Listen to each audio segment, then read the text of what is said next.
He's missing, but he's 9. That's who's missing. It's like Father Christmas, he'll be here in spirit. 7 o'clock, I'll call the meeting to order. The meeting has been duly constituted, the quorum is present, and the first order of business on the agenda is approval of that agenda. May I have a motion and a second? Ads?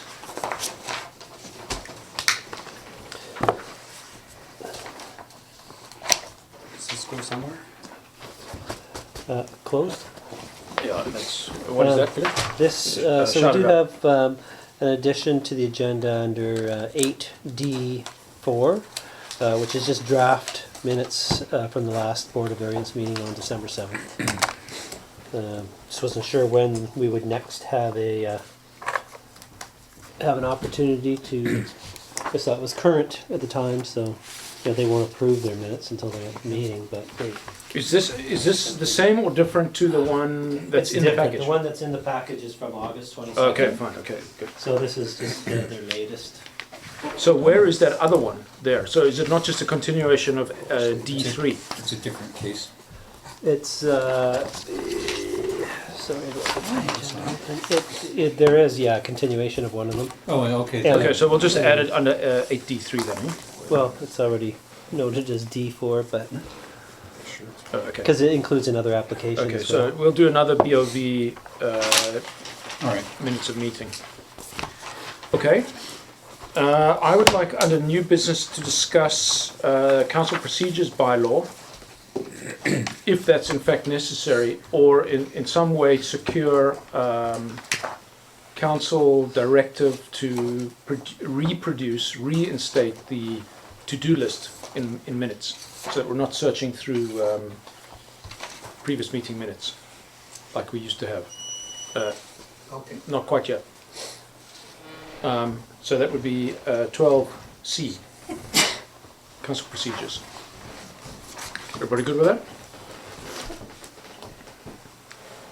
12C. And that's all I have. Anybody else? Nadine? No? No. Okay, all in favor? Opposed? That carries. And public participation. Hi, my name's Alan Henshaw. I would like to bring to council's attention the fact that that bridge there is never cleared with snow, and it's very difficult to walk over there. You've either got to walk in the road or you can walk on the slippy ice. And also, I see you did the steps down at the bottom there. However, when the walkway was up from that extra bit, it was snowy. And when I was passing this afternoon, there's an older lady having a struggle going up there. Now, I just wondered if that can be cleared up, especially the bridge anyway, because a lot of people use that to go down to the bus and whatever. And I find it very Just the bridge here, Yeah, on yeah. Cross Creek. Yeah. Okay, so that was my presentation. Can that Absolutely. be done? Yeah, Peter? So, sorry, are we talking about just the walkway on the bridge? Yeah, Right, the sidewalk, bridge, yeah. and I noticed down the Sidewalk. slope there, Sidewalk. that hasn't been done either. So that becomes a Okay. difficult proposition for people to go down there Yeah. if they want to walk to the bus. Right, yeah, okay. But the steps Okay, were, right. I saw them shoveling the steps by hand. Yeah, they've been So what's the cleaned. current I'm issue with the talking about steps? The slopey bit and also Ah. about the bridge is more because people then have to walk in the road to actually get along the bridge, right, which is quite dangerous because the people come around the corner, then you can't be seen. Okay? Okay, I'm sure we can take care of that Yeah. almost immediately. One Thanks, other Peter. simple question. When they first built that road and they put that noise reduction pavement on, I think they said it would last for, what, about 5 or 6 years or something like that? I think the lifespan was 10 years, if I remember Was correctly. it 10? Okay, so it's So about that- 10 now, And isn't then it? they thought they'd probably have to start they'd watch it. It's in the contract with the maintenance people, so they should be doing it any time. Okay, I was just curious more than anything. I haven't noticed any degradation in it though. Is that what you're saying though, Alan? Are you saying that there may be degradation or Well, something? yeah, I mean, it's hard to tell after all this time, but, it's a subtle thing, right? It doesn't all of a sudden become much noisy. I mean, it is noisy, depending on who's going through, but, you can tell there's a huge difference when the cops are there. The sound goes way down because they're doing the 60, right? Funny When that. they're not there, you can shake the whole house as, some of the trucks that go, that can't be helped. But It's- I was just curious more than anything else. It's an how long it open lasts. grid pavement, so it's got large openings. Yeah, and yeah, to run, range it's supposed to, the idea is to yeah. run the water away and keep the noise down. I haven't listened to it lately, but I'll go through there and make a note and turn my truck stuff off and just listen to it and see what it says. Because you can hear, I know what it should sound like. Yeah, So, that's a good thought, though, I hadn't thought of that. okay, thank you. Very good, thanks, Alan. Seeing no further public participation, we'll move to delegations. There being none, we'll go to approval of the minutes of the meeting of December 6th, which I was not at, so I have very little to add other than one thing. But I have nothing down. Greg? Yeah, call to order, the wrong person's name is there. Oh, I noticed that too. Oh, yes. Other than that, it's fine. Fred is seeking immortality in the minutes, quite justifiably. It was acting Mayor Bain.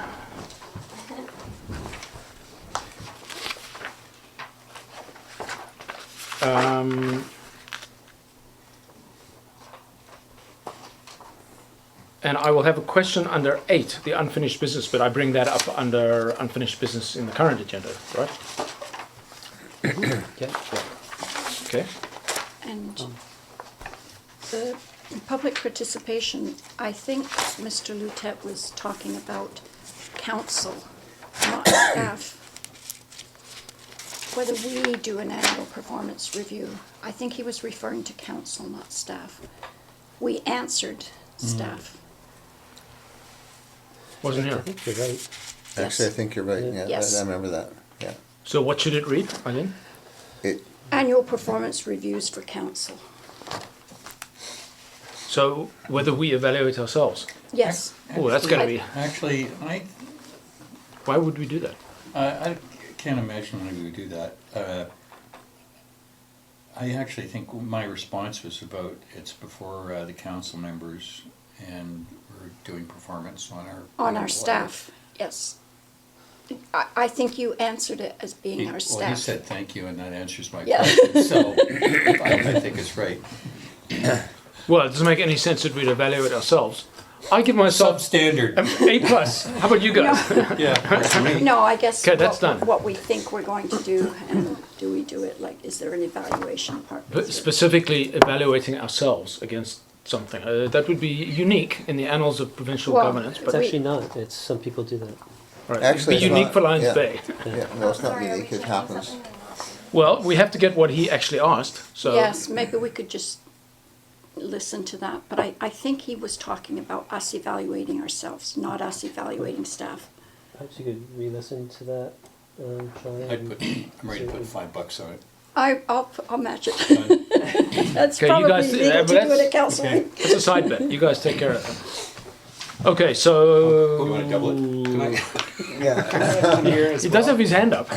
Under correspondence number 12, of R12, or R4, pardon me, Lions Bay Arts and Culture Center. I'm just thinking if somebody down the road reads this, I don't think they'd know what they were talking about, or what we were talking about, because the Arts Council was asking for the use of the former library space, and that would make all this make more sense to them. That's this, right? Yes. Yeah, I pulled out of you're the- right. I was just wondering if could be some wording identifying the library space for the record.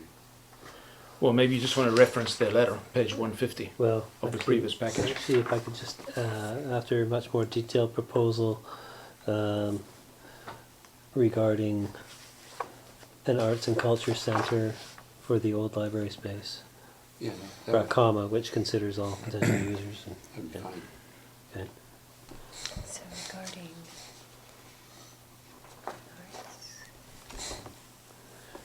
arts. So after detailed proposal, then comma, regarding an arts and culture Stare at me, Jim. center to be established in the previous library space. One person brings the Kleenex out, the next thing you know, like all else. Comma, See you too. which considers all potential. Get that away from Mike's son. It's that cold everywhere. Eileen, you sounded like you had something. I don't know whether we can call it a library. It's a reading room. It's okay. Reading center, I think we call Reading it. center or something. I'm just quoting from their proposal. I actually Yeah. asked the BC library authorities at UBCM about that, and they said, "Pff, we don't care." Because they don't have a librarian. That was a technicality. It was really more important when we were granting a municipal grant Yeah. that we were clear we weren't giving it to a library because they don't have a librarian. Apparently that's a Yes. distinction. Yes. Yeah. Thank you. Okay, so motion to, I never remember, adopt or accept, one of those two. To wait Motion. till Myron's thing is right? Well, As amended. As amended. We've amended it. She can fix it to whatever it Okay. actually says. So can we adopt So them it's, because they're amended? it's, You're referring to Shauna. So Shauna's gonna tell us on that result vote? She will. Yep. Please. oh, because there's money on it, yeah, okay. No, So it's the still motion is to ready approve and a review. second. Didn't see one. Yes. All in favor? Opposed, that carries. Business arising.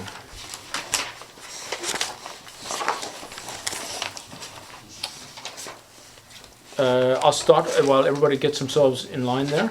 Under 8A, the IRRs, the speaker function removed from IRR list. Why was that? Not there yet. There's 8A. I believe because they're functional and they're used. I- They're certainly not used, so they may be yeah, functional. sorry, page oh, the 6. speakers. Mm. Oh, okay. Yeah, I don't need to look at this for that. Yeah, that was the feedback we got. Was that they're connected. They're connected to. I guess if you play a DVD, that's what they're going to come through, and they're functional and they're used. That was the information I got. Back Oh, they go from to a Public separate, Works. not the public address amplifier. I don't know, but they functional and they're used. The reason I'm asking is I'm sure you've experienced the same. With the two little pole speakers that we have, there's not enough speakerage for a big meeting. I noticed people at the back at the Remembrance Day ceremony said it was much better because of the microphone quality, but they still didn't have enough volume. So I guess what my question was, can those speakers be added to the PA? I don't know. That's a different question. I guess I'll ask that. Yeah, I mean, if they have plugs, presumably they can be plugged out from the amplifier that they're on, plugged into the PA box. But it's okay. So we got at least one part sorted out that they're functional and in use. That's good. Of course, now I'm thinking about it. Yeah, because they don't get out the PA every time they use the DVD for yoga and all that stuff. Okay, that's good. Okay. And I think I had one more. No, I didn't. Anybody else? Nope. No more business arising? Now, the one which was your Christmasizing the village, we've carried forward to the 2017 budget. In terms of lights on trees? And maybe you'll have expanded your thoughts by then. Yeah.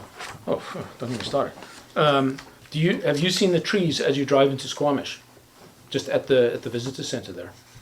Small trees, 5, 6, 10 feet high. There's about 6 of them wrapped in colored lights. It looks fantastic. It has to have cost no more than $600. think- They're deciduous trees, right? Yeah, probably. Yeah, they are. I don't think that. Yeah, because they've got those kind of branches. I think part of the thing they wanted to look at too was the electrical outlet. If there Yeah. was an electrical outlet, it Those wasn't kind so of much the branches this lights. time of year, it I mean was- bare branches. Yeah. Okay. Yeah, we don't. Yeah. I don't know where our candidate tree or trees would be. It's a nice, it's nice. It is. It's in the budget. Okay, thanks. And I did mention I had one other thing, and that was I said I'll ask about it in the open business. What the heck was it? Sorry, folks. Somebody mentioned something, and I said I'll ask about it in. I've lost it.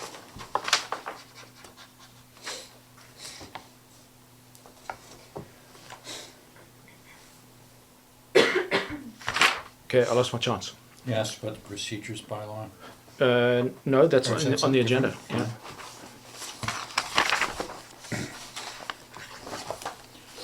Gone? Go on. Gone. Unfinished business, IRRs.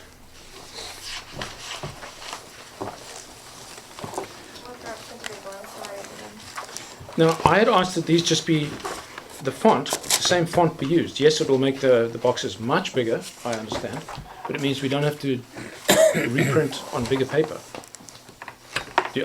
Does it make sense? And yes, I know the lines will get much longer. Council's direction last meeting was just bring the requests for council and the resolutions. Trying to reduce the number of pages. yeah, I mean, we may not be what- talking about the same thing. I'm just saying, can the font be 10 point as presented? No, because it wouldn't fit. It wouldn't fit on the page. Yes, it would. It'd just make it much longer. No, it would make it longer this way, but you're not going to fit it. Well, I guess it would. Yes, it I would. see what you're saying. That means that we don't have to have 11 by 17s. I acknowledge it will make it much longer to fit all of this stuff in, and you'll have some columns will have one word in them. But the reason it's this is actually when I looked at it on the thing, it's an 11 by 17 page, and this has been compressed onto an 8.5 by 11, Yeah. which is why it's too small. This In is other hard- words, change it all to 8.5 by 11. This is not hard, terribly hard to read. It isn't. Could be easier.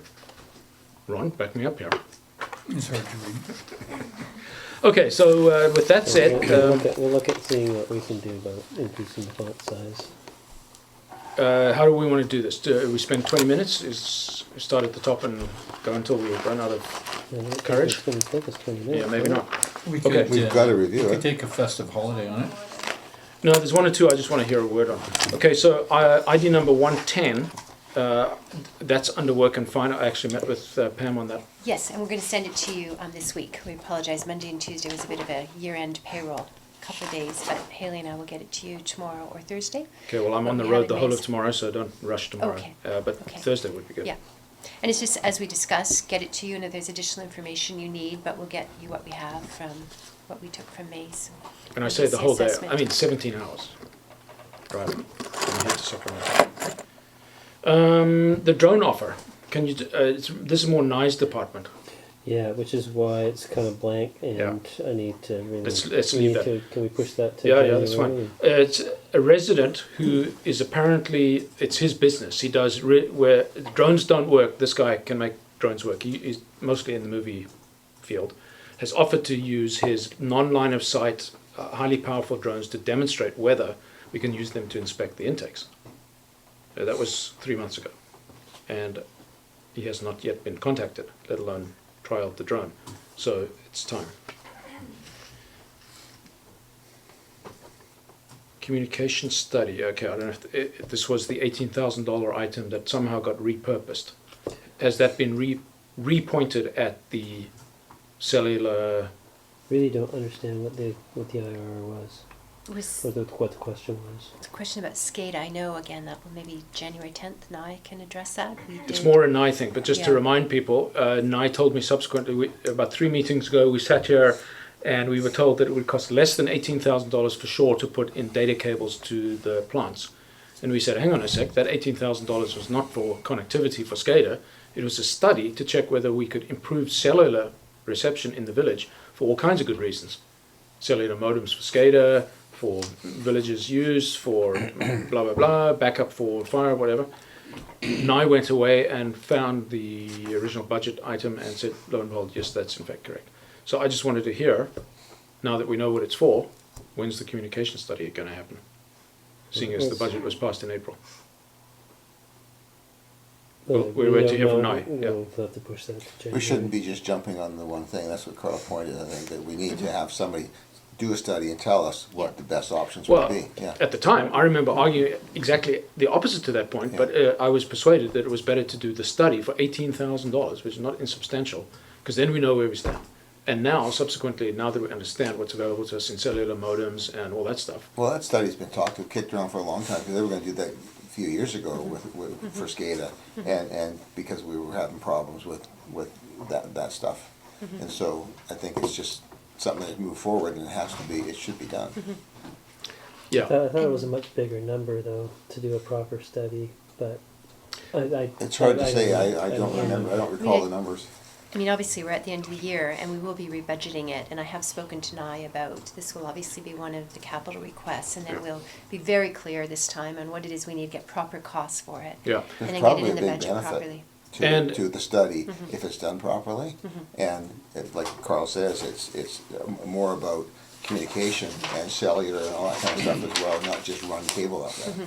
It Yeah, was there were all kinds of good all reasons kinds of that good reasons to do it, that's I mean, right. as you know, Yeah. cellular reception in normal cellular on your cell phone reception is terrible in Lions Bay. It's worse than terrible.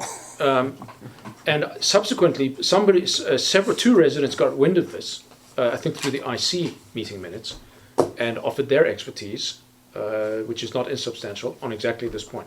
And I copied you on both of those. So let's not have this one get repurposed again. This one is a cellular communication study, as Nikki persuaded us to do. Okay. Signage. Please find and mount the Harvey Creek trestle sign, which was last seen there. It is a big, thick metal sign on a nice plaque. It sat there for some time.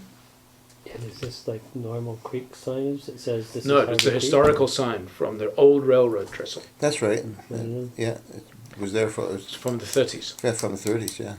It's a historical artifact. Somebody went to a lot of trouble to recover it from wherever, probably down in the creek. They mounted it. Yeah. It was sitting there. Where is it now? It was on the wall in here? No, it was sitting in that alcove waiting mounting. Oh, okay, Sorry? I have to no find idea. it. I think it's with the historical, so we can check, might be with the historical society. Maybe they took it. Maybe. Yeah. Don't know. It's quite big, and when you pick it up, it's very heavy. You know, Yeah. It's a thick piece of yeah, metal. Where will we mount it? Like, what's the intent? of It's where 10 we gauge mount Well, it? I don't know. I'd just like to know where it is. Okay. Somebody went to a lot It's of made out trouble. of 10 gauge. Yeah. It's Yeah. pretty substantial. Pretty Yeah, heavy. we can check with the historical society. I know during the reno, they took a lot of this stuff. This was They post took care of Reno. it. This was long after we were back in here. It was sitting there and sitting there. And It was sitting there for a while, I remember it, but it was after, it was after the reno. Yeah, long after that. I think it says here, after the Reno, prior to the other signs being mounted. So it Somewhere. certainly didn't walk off. Too heavy. You know, I was just saying, it says, please find and mount. So if we do find it, where did you want to mount it in council May have been taken chambers? to the yard for all we know. They may have taken, somebody may have put it. Maybe. in, I yeah. just want. It's supposed to be here. There. That's what I yeah. meant, like, it's supposed to be here. and Cover it's- that horrible box there. That's up to you. So that's all those are the only open ones, right, Peter? Everything else is Yep. copacetic. Okay. There was one though, number 103 from Councillor Waterson, requests that a policy plan be drafted regarding communications. Give us a quick understanding of your planning around a communications policy. I know you said somewhere else, if and when you get time. That's kind of where it was at.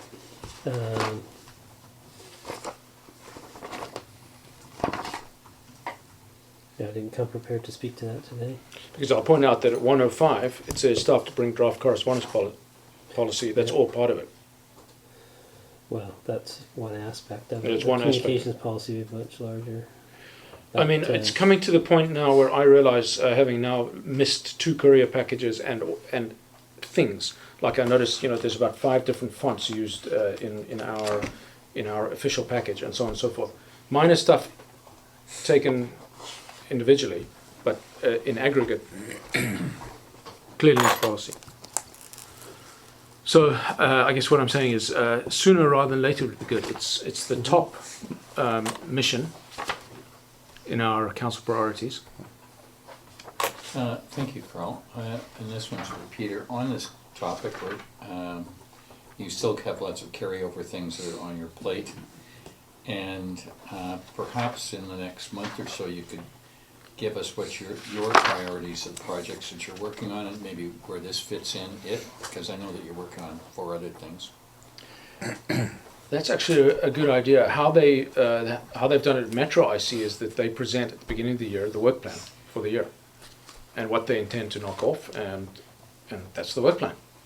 Well, maybe this might be one of the minor things we talk about later, because, I mean, and Peter, this is not a more work thing, it's just a matter of, where does it fit into the, Yeah. into the squares here, given the heavy workload that you're on? Well, I mean, the bottom left one there, no, somewhere in there is in strategic plan is communication. I think we're all on the same page on this one, so. But there's also 106, which talks about a system for notifying residents about emergency notifications, things All like that. part of it, yeah. It's all part of the same It's thing. a big piece of work. That's why Yeah, no, it is, it's yeah, almost but- daunting. And I wonder how many others there are in here that Well, Yeah. so let's give a to-do. Yeah, maybe you can take that away as a to-do, Peter, and report back next meeting, Okay. which is third week in Jan, right? 10th. 10th. 10th, Second week. second week. Oh yeah, not the first week. Yeah. just to get a sense, because it may be a budget item. Get somebody to develop it for us. Mhm. Because I think it's, I'm getting a sense it's time. You look like you I think want to communicate with your, something. yes. I think having the CAO do a plan for the year is fine but it's a moving plan, because Well, we're always throwing you high need to have- priority things that We're trying to that stop that. plan wouldn't It's help. a long- Well, that's why it's a soft ask. Yeah. No, I also think you need to have a very big category, firefighting, putting out fires. Peter was gonna do the report, Carl, it's okay. No, I mean in terms of the work plan. Well, Right. Because there's a lot that you can't predict. I don't think Like that, by-election? For example. I don't think it's something that quote unquote Peter needs to do. We need to have this plan pulled together and get all this stuff going. But, you know, council may have to get involved in some part of it, I don't know. Or park the questions. Yeah. Yeah, You know, well, I mean, I think that- it's Or I useful. don't think it's fair to give it all to say, okay, Or as Peter Carl has to be said, done. You know, Yeah. let's get the budget and outsource it or something. But perhaps, I mean, it's, yeah. We'd have to know exactly what we're looking for though, if we're gonna, yeah, that's right. Oh, I've given the scope of where I see the communications policy going. It's more a case of Peter's priorities. And council needs to know where they are, but say, oh, no, that one's way too low, no, that one's way too high. Don't worry about gilding the lily. Okay. Thank you. Okay, everybody happy that we can move on to reports? Hearing no no's, we will move on to Chief Election Officer's by-election report on page 15.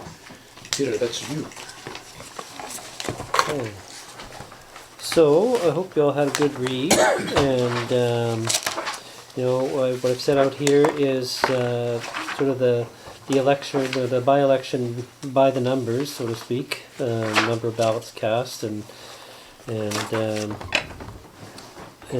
votes tallied, and where we, how many people voted the advance voting and by mail ballot and so forth. Some of the highlights for me really pertain to, I'd like to emphasize firstly that it was very helpful having Lisa Zwarn as backstopping us basically and doing a lot of the background work and a lot of the paperwork. We still had lots to do as staff. But it was great to have that guidance and that oversight and helping us along the way, and the training that we did pre-election, and she was always there and answering questions and really good. So that was really awesome. I think that as a staff as a whole, we really understood by the end of it all. Okay, we know what we're doing now for the most part. But and some of that has varying degrees. We've all had varying degrees of involvement with elections previously, but a lot has changed as well in the last few years in terms of requirements and so forth. And so it was good to have this as I hate to call it this, but more or less a dry run for the next general election in 2018. Where I think we'll be much more prepared and ready to go. We've got a lot of our documents now all updated, all our forms are ready to go. We'll just have to change some dates. But I think it would probably also be nice to have Lisa on retainer or someone we can call if we've got some issues and problems that we're stumped on. I think that this whole process raised the bar significantly for the village on how we do things. And it was a screaming success the way it was handled. It worked out very, very well, and we should all be proud of the fact that our staff and office staff and everything that was done with around the election was really good, and that all the results were positive. I thought it was a very good experience. Just to see Yeah, I it think happen. that's right. I think everybody knew where they stood at every step along the way. We didn't have any doubts from the start where we were going, and it worked very well. One or two questions about your report, Peter. Thanks, by the way. You indicate that the voter roll, or voter list, as it's called here, is subject to change while others will have moved into the community since the last election. Is not the list updated annually out of tax returns? No, no, it's the province maintains the list. Elections BC maintains the list. Where do they get the data? They don't get it every They get 4 it from years. the previous election, from the previous provincial election, and then they update with whatever municipalities send them whenever municipalities have their local elections or by-elections in this case. So I'll have a How would a municipalities package. know who their citizens are? So when they Well, come we had- forward on election day, that's the difference? For example, we had 26 people who registered on voting day. So we'll be sending that list of those 26 people, Oh, those people. to Election BC, and they will update the list. We have stricken out people who are no longer residents or who have passed away, so they will update the list in that respect as well. So the it's list is constantly very, updated. very rough. It's by no means exhaustive. Hence the number of people who come out of the woodwork at the last minute. I would say it's probably quite accurate. There's always going to be a little bit of fluctuation one way or the other, but in term, if you compare it to the 2011 census data, which is our most recent data that we have available, it's, in terms of the number of people who have been eligible to vote, it's pretty close, right in there. I think we had 1064, something like that. And there was one other. I think it was, if we compared as well to the provincial list, it would have been very close. Not the provincial voters list, but the provincial annual updates on municipal population counts, and then took 20% off. We'd be right in there as well. So Why 20% off? that's sort of a standard.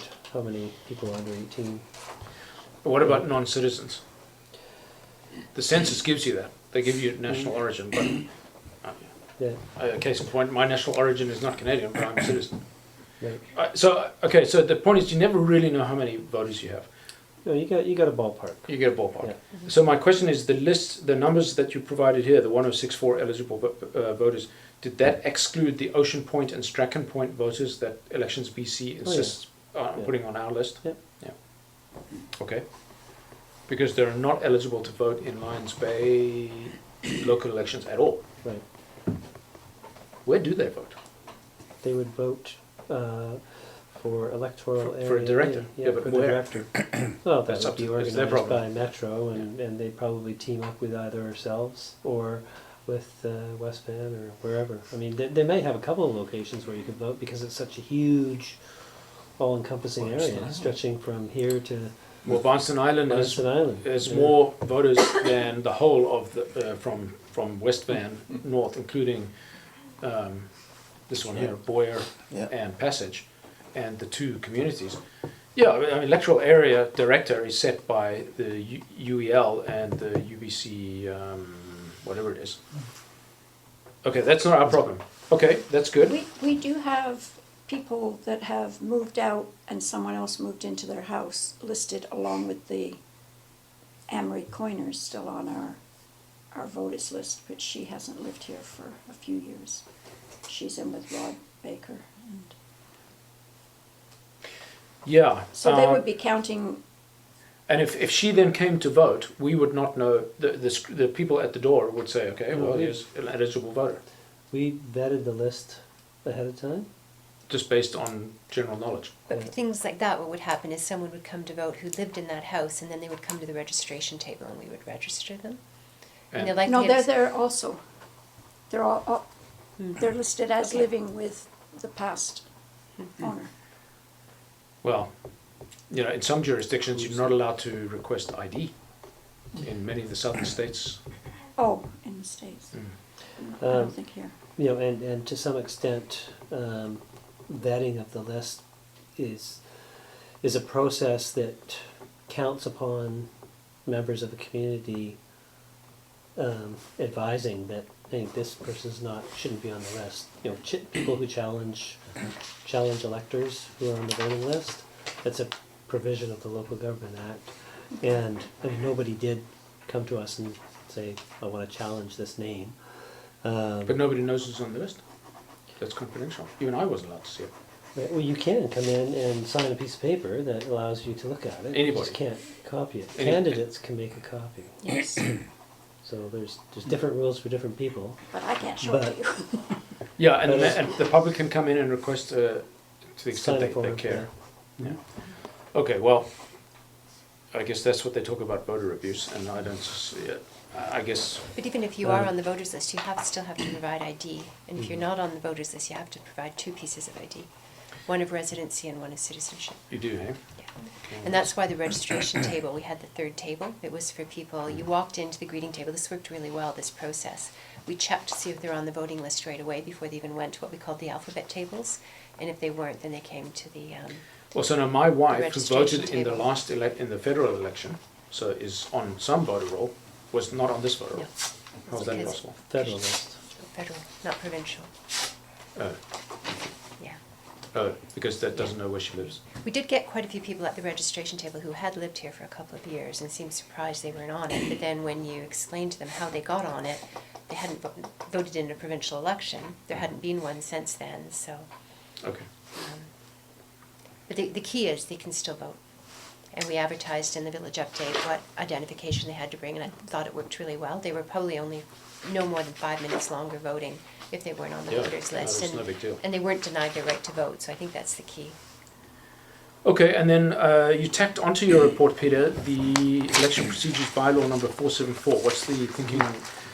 So, in the report, I talk about some changes that we should be considering with respect to that bylaw. And the biggest complaint that we heard, and I think it's common in all municipalities and regional districts, is the procedure for mail ballot voting. It's such a tight time window that it's almost impossible. I mean, it wasn't impossible, but by the time all's said and done, it's very difficult to get your ballots back in time once you receive them.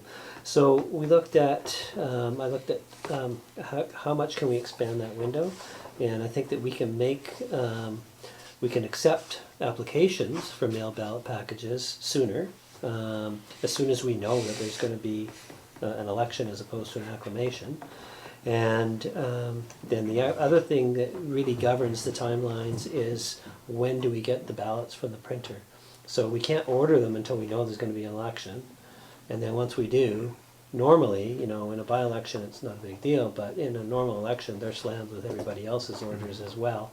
So I did ask them, what kind of time is reasonable, or what's the earliest, and they obviously didn't want to get pinned down, but more or less at least a week kind of thing, and we've really only got 2 weeks, so we perhaps be able to shorten it up by a week. But my suggestion is, and I'll want to double check that we can actually do this, but instead of specifying a date, is instead say that we will release mail ballot packages to people as soon as we have the ballots.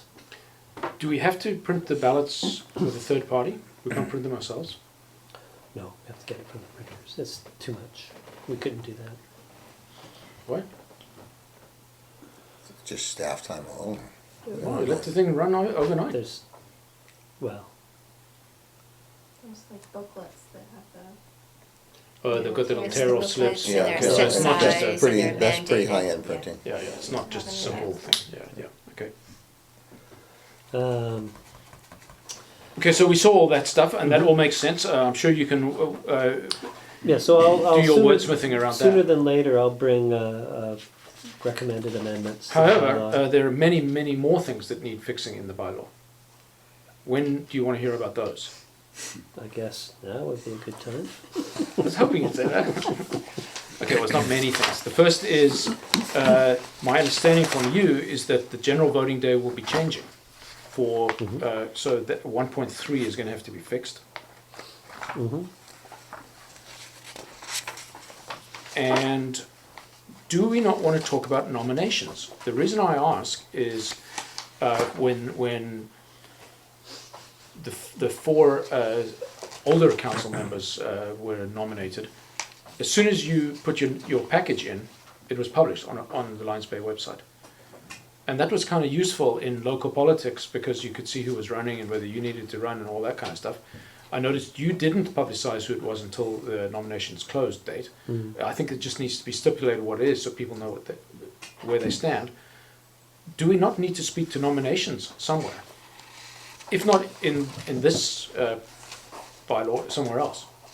I think part of the reason it's the close date, I believe, is people can withdraw their nomination before the close date, so Sure. it would be confusing if it was on there and Yeah, it wasn't on there. you know, if somebody And, puts their name in and you can, yeah, you know it is, say, oh, okay, if that person's running, that's fine then. So I mean, I think I speak for Lions Bay when I say in Lions Bay we would like to know who's running as soon as it's known.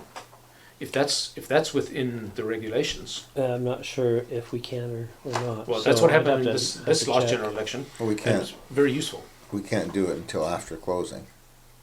You can't publish Yeah, anything. but by then it's too late for somebody to decide whether they're going to run or not, based on who else is running. Do you want Yeah, somebody I'd- so indecisive to sit at the table? I mean, if Well, which was right. No. Which is right. More But- information or wait till the last minute? But I you don't can know. pull them down from the website, right? Well, it's a bit of a mission. You have to get permission from the ministry, and they sort of resist people withdrawing, and they don't like that very much. Yeah. Yeah, no, it's in a place like Lions Bay. If you see what the slate, I don't know if slate's the right term, but the field is, you can say, oh, okay, that's enough good people, or you can say, well, I better have Well, something to do here. Does it have to state, like, can we put people up that filed their papers, a list of names, say these people have filed, doesn't mean they, you know, that it's all complete, but the thing is, it's before the date, the closing date, just for people to see. I don't know whether you can do that or Well, not. a more simple example, taking all the names away. Let's say we were lucky enough to get 5 and they were all acclaimed. Yeah, Great. What if you only had 4? yeah. Well, then the province And gets then- involved. well, yeah, but if people knew in advance, oh, there's a spot for whatever. Yeah, I think So there Lions Bay there would like be to the know. best example right Yeah. there. yeah, that's a good If it's one. within the regulations, our bylaw should, if it is in fact even a bylaw. So I would suggest that nominations need to form part of this bylaw. And then the other one was something that I certainly ran afoul of, or didn't understand, was the election signs thing. First of all, there's more than just signs. There's websites, it's 5.2. But this was obviously copied from the big city. You weren't allowed to put a sign within 3 meters of a roadway. Well, there's nowhere in Lions Yeah, Bay you can that was comply the problem. with that requirement. And the sign may not be more than 3 square meters. You know, it's 3 meters by 1 meter. That's a pretty big sign. It's about the size of that thing. So it just needs to be a little more like. what are you saying? Somebody's going to put up a sign that big one day. I was thinking about it just for There's fun. that one guy, that tall guy in West Yeah. Vancouver. West that He did it. Yeah. He only had 4 signs, but damn, they were big. They were big. They were life They were right size. in prime locations, yeah. Yeah. Yeah. So are you suggesting that No. perhaps you'd like to see a smaller sign It's a limit, smaller maximum size, yeah. Yes. Yeah. such as? It's half a square meter maybe? I don't know. Because then somebody's going to go and put up a 3 meter sign. Take up all the space. How they'll do it within 3 meters. So when I asked about this, what's this 3 meters of the roadway? Depends how far you want to jump. My legal friends, Lidstone and Associates, came up with some get around because they had checked this. That's ACE bylaw. And the other thing is, there's more than just election signs. There's websites. There's all that stuff. I think it also should be put in here that all election materials must follow the regulations, which is to do with authorized officer and all that stuff. But Yeah. no, because you don't write bylaws that say you must obey the law.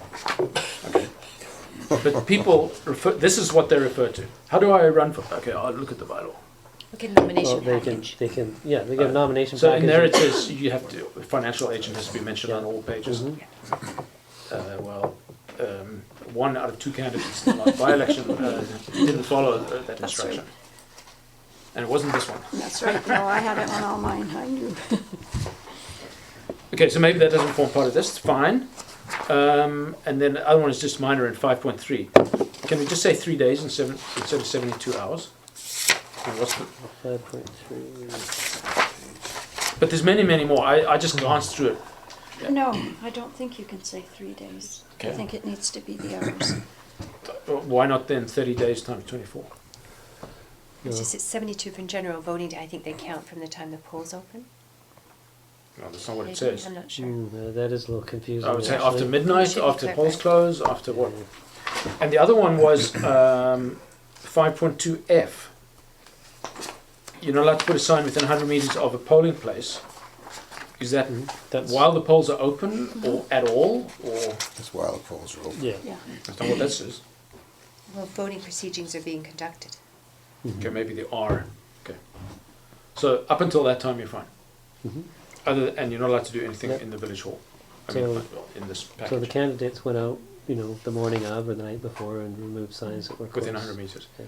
which is just about all of them. I mean, I drew the circle.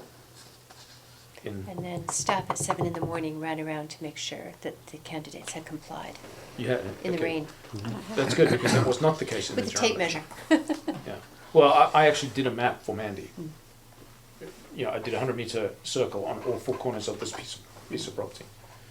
Okay, and I'm sure there's more, but in other words, I guess what I'm saying is there's more than just the one that you suggested in the report. I've made a note of the things. Okay, and there may be more, but Yeah, I'll go through it. Yeah, go through it. In other words, go through carefully. Yeah, I think there's a couple of inappropriate section references or whatever as well, because the those are the West Van statute section, has changed. because I believe we plagiarized this from West Van. Or maybe an even bigger city, where they allow 3-meter signs. Okay, thanks. So I that's... look forward to motion to receive. Thank you, and a second. Any further discussion? All in favour of this? I was just wondering what one curbside and how we got one ballot unaccounted for. They walked out with the ballot, maybe. Probably. Probably, Okay. yeah. And the curbside? Curbside was across the street, was Mr. Mayor. For handicap reasons. Okay.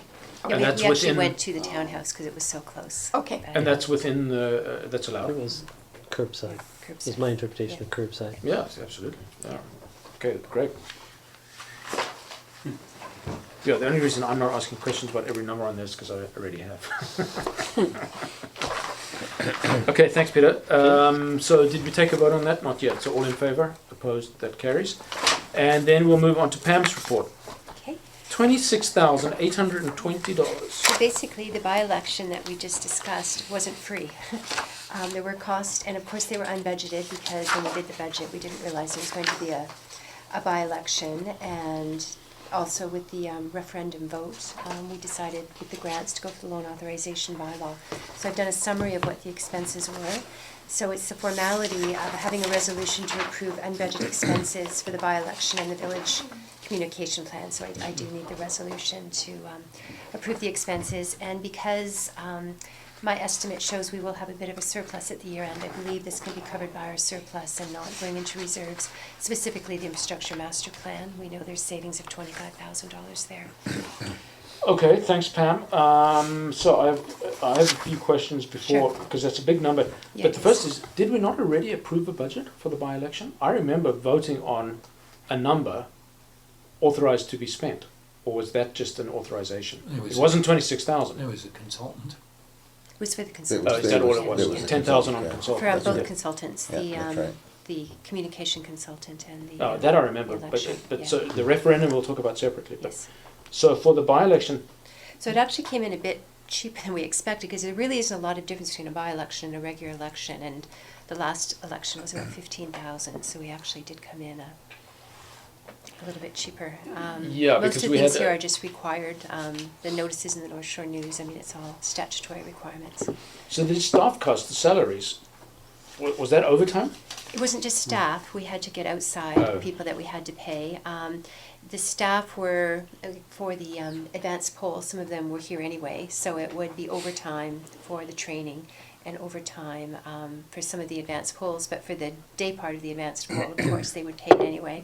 And it was just union staff, I mean, Peter and I worked, but our salary isn't in there.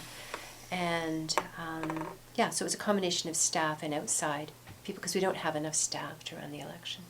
And we No. needed to do 2 shifts on election day because Yeah, it all was. the people sitting yeah. at the tables and all that Yeah, stuff. and also going into the counting, it's a long day, it's about an 18-hour day. And so the consultant, the Lisa Zwan, 6,100, did we authorize that expenditure? But that was Yeah. what we authorized? No, you The- authorized up to 10,000. The hiring of up Yeah. to 10,000, Yeah. yeah, okay, good.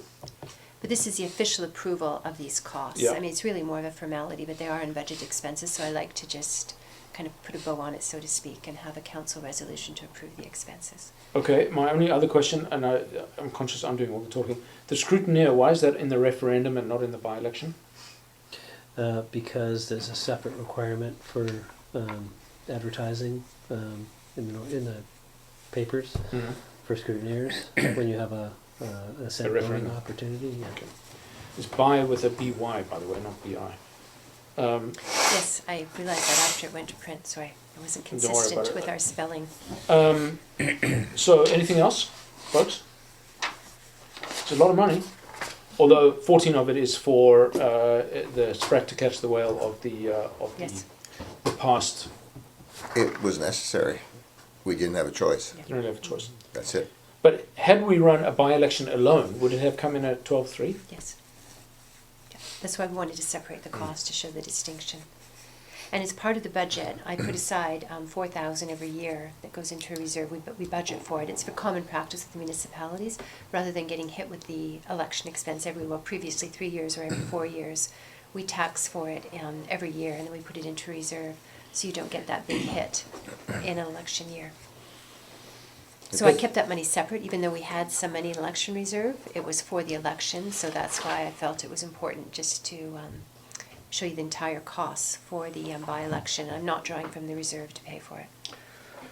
Okay, good. Any further questions? Okay, so can somebody please make a motion using the wording of the recommendation? I make the motion. So you want to read it out, please, Jim? I move that Oh, we another accept. page. Pardon? Council. You could actually read this on the front page if it's easier. Page 31. At the top. Where is it? Oh, here it is, right here. Okay, good, okay. It'll just make it So, easier. I make a motion that council approve the 26,820.76 of operating expenses incurred for the November 19, 2016 by-election and referendum. Thanks. And a second? Any further discussion? All in favor? Opposed? That carries. Thank you, Pam. And you're up for the next one, Pam. I'm up for the next The one. BDO So report. this is an annual process we do.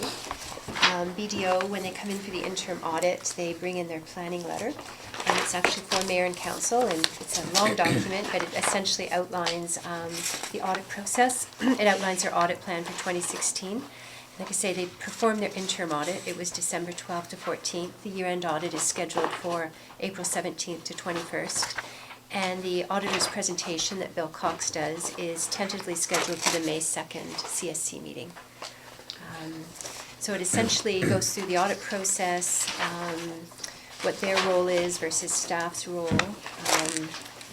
They talk about materiality, and they spend a lot of time, I think this is more just sort of a heads up for council, potential changes in PSAB that we need to be aware of, that staff need to be aware of. And they're all quite minor. I mean, obviously the big one several years ago was the TCA, and then a couple of years ago the contaminated sites. But the one he's referring to now in this report are quite minor in terms of potential changes. Yeah. They also right. reproduce at the end the management letter. And the fees, are they mentioned in here? No, these No. aren't mentioned in here. But you don't So they expect be- any surprises? No, they're consistently between the interim and the year-end audit around 26,000 to 28,000 a year. So now I note the date of his letter is the 24th, and I know that they've been here working Yes. without. But this isn't really an engagement letter. This is just information to council on what the audit process will be. Traditionally, I bring it to council in January, but because they actually did it a bit early this year, I thought I'd bring it to this meeting. They really just need the formality. They actually look at the minutes just to provide evidence that I've shown we've it seen to it. mayor and Yeah, council. yeah. Right, so this report runs through page, it's quite voluminous, 270.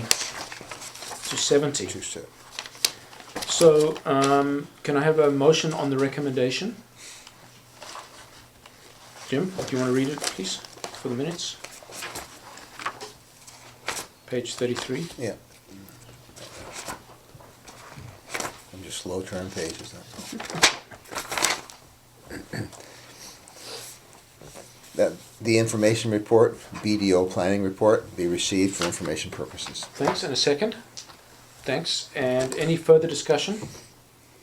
It's been discussion for some years that we might consider an alternate vendor. Not that I'm suggesting we need one for professional things, but, and I understand BDO has the lion's share of smaller municipalities, I believe. Is this something that's you're gonna pursue next year or not? I hadn't planned on it, but I'm open to council's suggestion, mainly because we did go through this at West Vancouver. There's really only a choice of two, KPMG, which specializes in the larger Okay, municipalities, Monster and House BDO. versus Slow House. And I'm very, very happy with Bill Cox as a partner, and he just tends to specialize in smaller municipalities. I worked with both KPMG and BDO at West Vancouver, and they're both excellent, but I've really appreciated Bill and the staff's kind of knowledge around smaller municipalities because they present their own challenges. Okay. But, you know, if council directs, we could do an RFP.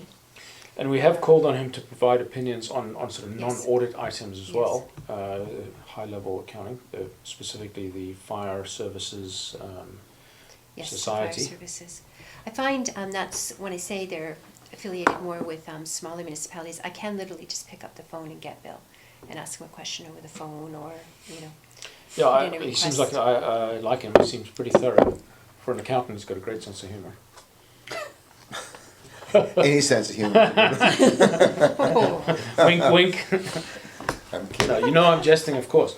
That's why they have the bar and Okay, the table. thank you. Yeah. Okay. Okay, but- I will take it, you know, with Well, council But, is. I mean, I think but am- probably, if, correct me if I'm wrong, Ron, that if you came to us with a suggestion that we needed somebody else, or to consider somebody else, Yes. we'd say, okay, well, tell Yes. us more. And I would do that. I mean, Well, I analyze their performance at the end. I mean, I only think of that because juxtaposing it with the next page where we've had a significant service reduction from a long-term vendor Mhm. to a new vendor. Not that you can separate garbage from the. He's insulting you, Pam.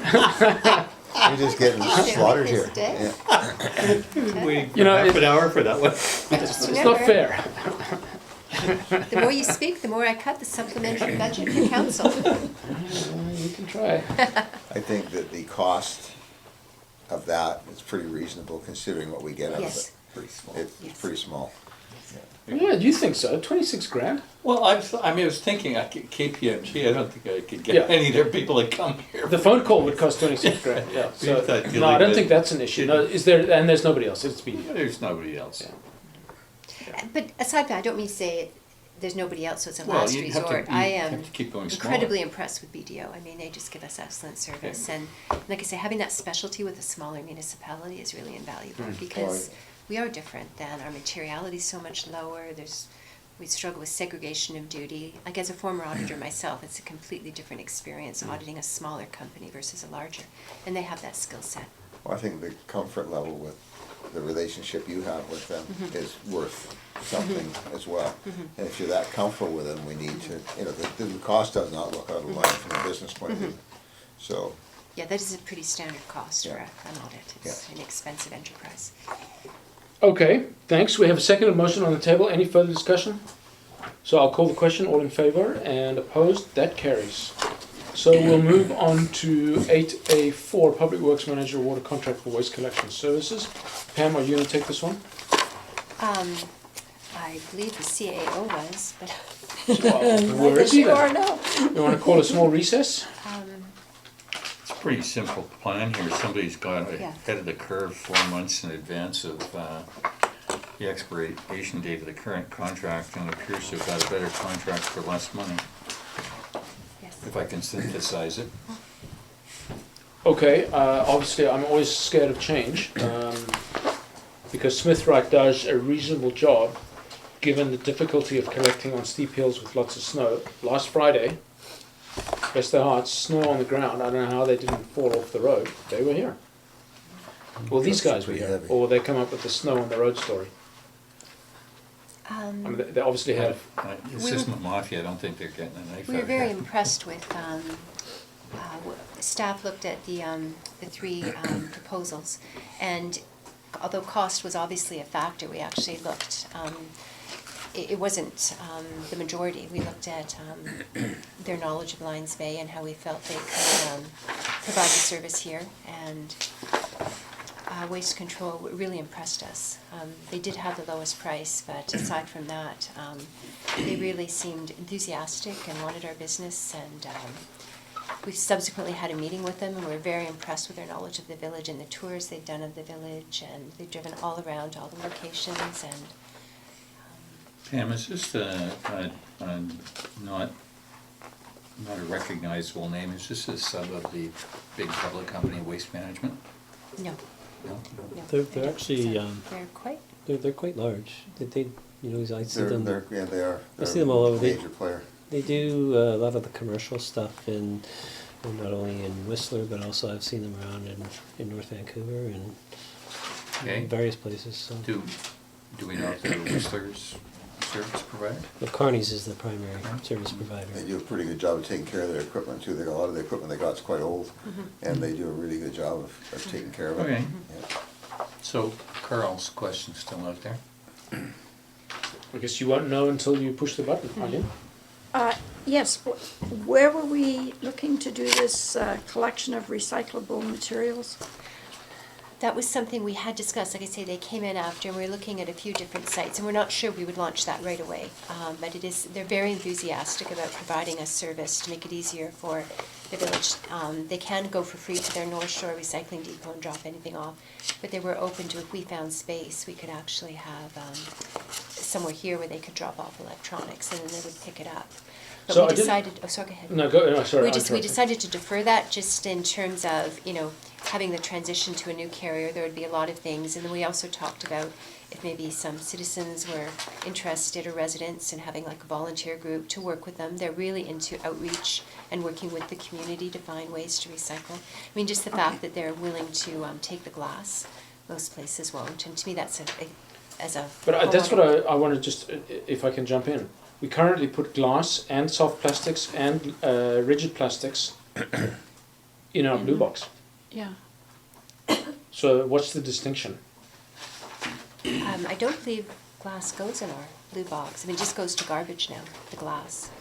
Oh, It's so- not recycled. And the problem is it contaminates the recycling because it breaks. So there's quite a bit of an added cost to take the glass. So the fact that they're willing to take the glass is, But when they collect my glass, they take it out of a blue bin and they put it in the recycling truck that goes along with the Yeah, plastic they and do. the hard and soft plastic. So you're saying they then separate the glass somewhere else and send it to landfill? Currently, Smith, right? Yeah. I'm asking. I'll have to look into that. I'm not sure. That'll be my question. But it was my understanding that, Because otherwise they should, I'm only going by what they tell us to or do. it could have been Yes. in their new proposal maybe, but glass is becoming a problem. More and more municipalities, they can't have the glass collected because it breaks and then it It's just contaminates the rest of the it's just like recycles. styrofoam. And it's the It's the same added thing. cost of having to separate it completely, like it can't go with anything else, the glass. So these guys would have a third box.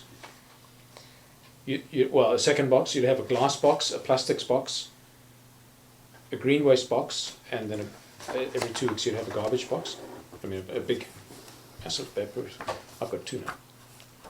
I'm not sure of all those details yet, I'm sorry. Yeah, well, I mean, so I know they've met this, with this is the Mel thing. Yeah. I'm always worried about change because in something like this, Smith Wright does a pretty good job. What's the differential in price? We don't have the exact cost here, but, and they quote it on a weekly basis, but when you compared Smith Wright's proposal to Waste Controls, there was about an 18% difference in price. Okay, so that's not insignificant. Yeah, that's pretty good. Like I say, it was also just the level of service that they seemed to be able to provide, and from their references, that just was a very strong point of their. Okay, so the recommendation is just to receive the report, right? Oh no, you want an actual award. They want I the think we have award. too many open questions. I want to be very sure that we are comparing apples to apples here. If, for example, these guys want us to start putting glass in the regular waste, that's every 2 weeks. I assume they do a regular waste every 2 weeks, like Smith Wright does. Okay, so that significantly adds to the volume of the regular waste. No, the glass would go, that's what we're saying, that it's not going in the regular waste, the glass would go, you can recycle the glass every week. But I hear that it breaks. Currently, it's going in the regular waste. No. No, No, it's no, in the it's blue in the, box. it's in the Goes blue in the box. Well, I think you might put it in the blue box, Yeah. but they're going to put it in whether they put it in a specific spot in their truck or not, it's going in the waste, is our understanding. That means that somewhere post-collection, they are separating plastics from... And if they aren't, then they were going to do it in their new proposal. Because glass is an issue with very few places now will take glass. Because there's no value in it. They don't get any money for it, and it just contaminates everything when it breaks. Contaminates the because the recyclables are not just plastic and glass, it's also Tetra Paks. It's anything with a deposit. They obviously want all of that stuff. And so the glass is not for the glass value, it's for the deposit value. Because they have between a nickel and 25 cents on them, depending on what kind of bottle it is. So, it's not for any environmental reason that they're collecting glass. And if they break it, that's a lot more than its material value. Can we defer this to the next meeting? We absolutely can. And I believe... I'm not sure we can or We not. can, it's just, there's a lot of supplies they have to order, so they're anxious to get it approved. So it would have to be the January 10th meeting. Well, I So we suppose can sign the by contract. exclusion, these guys do take glass. And as I say, it's not because of the glass value they take it, it's because of the recyclables. Most people in Lions Bay don't take their recyclables down to BC Liquor. And they will collect garbage every 2 weeks. I guess then the only question is, will there be a separate box for glass? It does mean everybody has to buy another box. The fact is, they'll take the glass, and we can't put glass out in North Vancouver. Well, I can We promise can, you, yeah. everybody around the No, table but I'm saying, puts glass in the no, I'm recycling. not saying that, but under the new proposal then in Smith, they probably weren't going to take glass. The only glass that we put out is broken glass. The stuff, the bottles are broken, but Yeah. everything Yeah, else then it has goes got in the value garbage. to it, so we donate it to the bird sanctuary. So. Do you go to the trouble of taking it down somewhere? No, Do they we come have and fetch a it? neighbor that collects for the bird Yeah, sanctuary. but somebody takes it. Somebody takes it, yeah. And then a big part of their proposal too was the outreach, when they came in to meet with us personally as well. I think that would be a real feature for the village, that they're prepared to, have depots where you could drop off the styrofoam, and just the fact that you could drop things off for free in their depot in North Vancouver. That's not the normal transfer station, the metro transfer station. No, This it's is their own, it's their own. So things like, people who are driving that way anyway, they could take their styrofoam, all these different things that currently are not recyclable. The button You can batteries. drop off. Electronics. And they were laptops. willing, and we felt it was too soon to try and do that for March, but we could look at, if there was a place somewhere in the village, there could be a bin, they could drop it off and they would pick that up as well. I think the villagers would happily put another box up there instead of a 1.5% increase annually. Especially if we tell them that the glass previously was going to Was, landfill. But to we my need to stunning clarify what was surprise- happening Let's with us. clarify that. To my stunning surprise that they're throwing it in the garbage after I separate it. That may not be true, we'll have to And get rinse it. clarification from Nye. It could be And just, rinse Well, it, thank that- you. With That, the that next- goes on, I mean, so say Yeah. I mentioned styrofoam, it's the same thing. You take styrofoam to the dump, to the recycling, they won't take it until they take it to the dump. And it's the same thing, so it's all going in the waste, Yeah. and I don't know if people realize that. So I don't see that Smith Wright was separating plastic from glass out of that truck. No. No. So they were doing something with the glass. So, well, taking it to their monstrous conveyor belt facility, I don't think so. Okay, so... So there really aren't any choices left here. Yeah, it sounds like... So I'd be happy to put this forward. and staff were really impressed with them. I mean, we looked at the proposals and there was a clear Yeah, winner. but staff were labouring under the impression that we put glass in the trash. Just Well, this staff was, significant. this isn't the expert Oh, on it's- this, the expert is on Okay. vacation. So So Nye that recommends was we the do this. office Oh, And absolutely. So, my question is that we're making a change. Have we talked to other municipalities that use these guys? To see whether or not they're happy with the service? They did provide references with their proposal. I don't know if Nye has spoken to. Because Smith Wright does a lot of municipalities too. Mm-hmm. And, but, I mean, yeah, if there's a significant difference, sure. I don't think Nye's name would be on this if you didn't believe it. Yeah, that's the thing that's giving me comfort now. Is there any change to the green waste pickup? I mean, we're still gonna use the green can plus as many barrels as you can find to put on with the green waste, or is there a limit on that now? There's not a limit on the green waste. There is a limit still on the garbage. Right. They're doing a pretty good job with the green waste, that's how they pick it up. Yes, they do. I mean, I've been actually more than satisfied. I've been impressed with Smith Wright service. And for 18%, what's that in absolute terms, Pam? 235 Yeah. grand times 18%. Yeah. I'd be 40 happy grand. if they don't throw my garbage can in my green bin and let it roll all the way down the hill. 'Cause every single time. They do that occasionally, I will I acknowledge remember when I that. was living across the street from you, my wife chasing one of her liquor bottles down to the Mackey's place. It was one of those plastic bottles. Damn, it wouldn't break. Yeah, yeah. That's So- right. Yeah, I remember, yeah. Can I amend your What do you got? accept, just to have you verify these things and then sign it? If So to That's a good verify point. which things? the things we've raised about the Well, Glass? green, the glass. Well, the glass we and now the- are told it's being collected and recycled, so that's good. Maybe it wasn't before, maybe it was, doesn't matter. Now it is. Under this Unlimited proposal, green waste. You're absolutely confident. I mean, I wouldn't have put the RFP No, together that's without. right. I well, mean, if he was Yes. sitting here, he'd answer the question. Yes. So fair's I'm not fair. going to read through the RFP. All right, I think the key things are the glass and That- maintenance of the rest of the service Well, the glass is gonna be collected under this contract. separately. Well, So- if it's separate, that means everybody has to get another bin, but maybe Okay. they have the bin. That's They big may deal. sort it in the truck, I'm not sure, we can't assume that, but they will recycle the glass, and Well, that's the way to sell this if anybody that's a good objects, one. because we do need to find out about Smith Road, but if you're telling me there's possible likely that Smith Road was trashing it.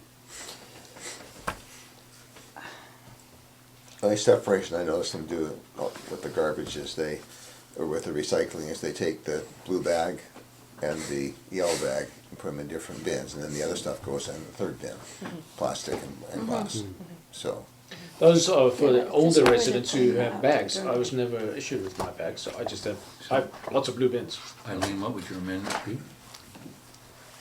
Just, I'd like to check on the Smith Wright contract about that glass. I'm sure they weren't throwing it in the garbage. It just doesn't make any sense that they'd be picking it up yeah, and and I throwing it could in the have misspoke, garbage. it could just be under the new contract, they weren't dealing with glass, because glass is becoming an issue, it was a big issue with West Vancouver, and in North Vancouver, we can't put glass out. So you put it in the trash? Yeah, we have to put it in, we don't, we take it to a recycling depot, because we don't want to put it in the trash, but it's not recycled in North Vancouver. It's just becoming too much of an expense for the companies, there's no interest in anyone taking it, and it contaminates the recycling when it breaks. If it breaks, yeah. And the other thing, speaking of the blue bag and the yellow bag, there'll be a reduction with them because they'll sort the paper for us, so you can just put all your paper in one bag. You don't have to sort it between, I think currently there's newspaper, it has to go separate. Yes. It won't have to. Really? I don't separate mine. I just have paper. Paper, cardboard, and newsprint. Because you don't have bags. Because I don't have bags. Yeah, I just have blue bins. Yeah. You know, this I seems don't like a real, separate. it sounds like a real deal. Like I was thinking our daughter in Burnaby, they have so many things they have to separate with the recycling and so many different bins. It wastes so much time, whereas this neat, clean and tidy, just chuck it in the bin and let them worry about it. I think it's a deal. For the paper, they just said that they will not There's require some us to sep- separate our newspaper. Well, yeah, I mean, post-consumer sort. So, for example, in California, where my folks live, they just put it all in one big bin, and it's big. It's this big by this high, and it gets sorted at Fulton State Prison. So this is a different way to do it. Well, they have nothing better to do Yeah, that. they've got nothing better to do. But whereas here, we're the saps who do all. It takes me an hour a week to do my In garbage. Hawaii, they loaded it on a ship and sent it to China. It doesn't actually make it all the way to China, from what I understand. So, I like the idea. New York just sends it out in the ocean, just dumps it. I think that's more- Okay, back to Eileen. Okay, again. so as the start, Third time asked, so in make it terms, okay, of, make it in terms solid. of the glass, I don't think that we should be holding back this contract dependent upon what Smith Wright did or didn't do with No, the glass. in the because past. these guys are going to take the glass. I They're don't gonna take the know, glass. giving Eileen the fourth chance. here. Yes, okay, no, we'll just go with yours. But for So the next as- meeting, I would like to know whether Smith Wright was Well- actually, I'm sure they were Well, recycling Niall will be it. here, Oh, Yeah. okay, so he can Yeah, tell us. I would like to know too what they were doing with it. so why don't we just Maybe put, Yeah, Nye kind can of a- clarify it's some of just the points I may have made I'm incorrectly. making a note to put the contract on the agenda. and He's, I'll he's, vote gonna, to he's that. gonna say, never Don't again ever are you gonna play. talk about garbage So, contracts. for me, It's just a point of clarity. that's assuming all there's it is. no opposition, I I will was put last forward a man standing. recommendation So, Okay, good. So can I have a motion, please, on the recommendation, He's which got- we'll take as read, so you don't have to read the whole yes, thing. thank you. And a second? That was Councillor McLaughlin. Second. That's Any right. further discussion? Eileen, you're okay with no amendments to the recommendation? Yes, I am. Okay, so I'll call the question. All in favour? Opposed? Thank you. That carries. That's a lot to talk about garbage. It's a good discussion, no? Okay, CFO, budget process discussion, verbal report. Pam, lay it on us. Just 1 second, to find my verbal notes. Okay, so Councillor McLaughlin asked me to give a verbal update on the budget. So I'm still sticking so far to the same dates that I showed in the schedule, which was preliminary budget to council on the January 10th council meeting. So at that point, as I say, I'll present the preliminary budget. A key component this year, which we haven't had in prior years, and I'm quite excited about, is the Public Works Manager is working on a core services review, and we'll incorporate that into the budget. So he'll be looking at basically core services they do and determining the frequency with which they need to be done. So in some cases, that might be a slight increase in the budget if he feels we need to do some things more regularly and we have to budget for it. But there'll also be quite a few things that I think we've just budgeted because it had been budgeted that way last year, so we budgeted again. And then in this year's budget, I'll be looking at more historical data. And an example would be the hydrants. He would determine how often we have to service the hydrants. And if it's only every 2 years, then we would adjust the budget accordingly. We wouldn't just budget the same amount. But I don't know the results of the core service review, but that's going to feed the public works budget, the parks budget, the water, sewer, and, well, not so much the solid waste because that's just the contract, but the sewer and the water budget. And he's back that first week of January, so we'll be working on that. And as well, I'm going to go on the assumption that we are going to be successful with the grants we've just applied for, the Clean Water Grant.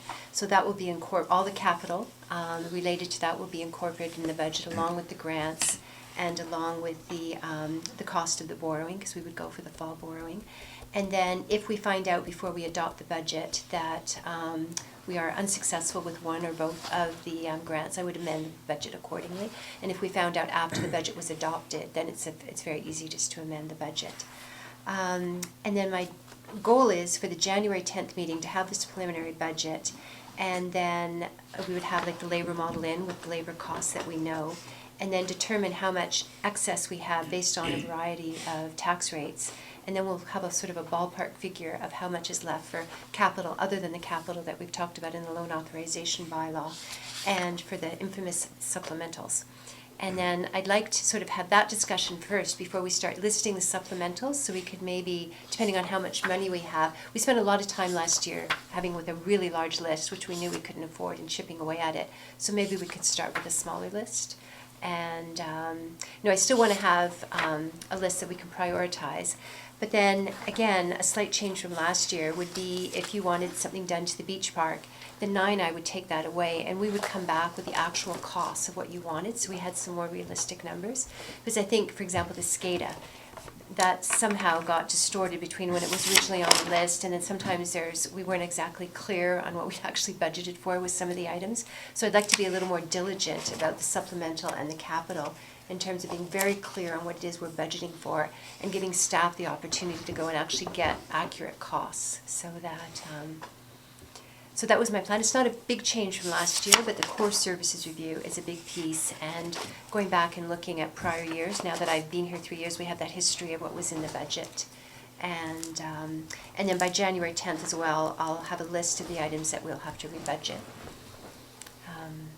Rebudget in terms of stuff that didn't get In happen terms this year. of didn't happen, that we're in the process of doing. Other items that didn't happen, if they're not, as you know, I don't believe in automatically rebudgeting. We would have to revisit them and ask again, do we want to do them? But some items, the obvious is the Build Canada. I mean, we'd have to rebudget that, both the grant revenue and the expenses. And other items that there's usually a few that we're in the process of doing that we're not quite finished that we have to rebudget. So you'll see all that January 10th, but it's the preliminary budget, just sort of the kickoff of the budget. We'll see some fairly detailed numbers, but still fairly high level, just to get a sense of where we are. So do you have anybody's wish lists yet? No. That's what I was thinking So of you'll for pick January out 10th. a sort of a potentially surplus number based on various tax scenarios that we would then allocate. That is a good point. For January 10th, if we came with some ideas of things you'd like to see in the budget, and I thought maybe rather than last year I got a lot of, well, every year I've been here, I get a lot of emails, but it would be nice, I think, if we talked about it as CSC all together, because there'd be some we may dismiss right away, and then, because I'd like to be a little more diligent about figuring out the true costs of what some of these requests are, and making sure we're all on the same page about what we're actually asking for in the supplementals. And Pam, let's look at prior year data with it too, Yes. as a comparison. Yeah, 2014 actual, 2015 actual, Okay, so 2016 apples year to to date, apples. so Okay. we can get a sense of. A few years ago, when I was actually following everything, we used to have the budget by funds, basically. Mm-hmm. And then it all of a sudden got put into a consolidated, which just drives me crazy.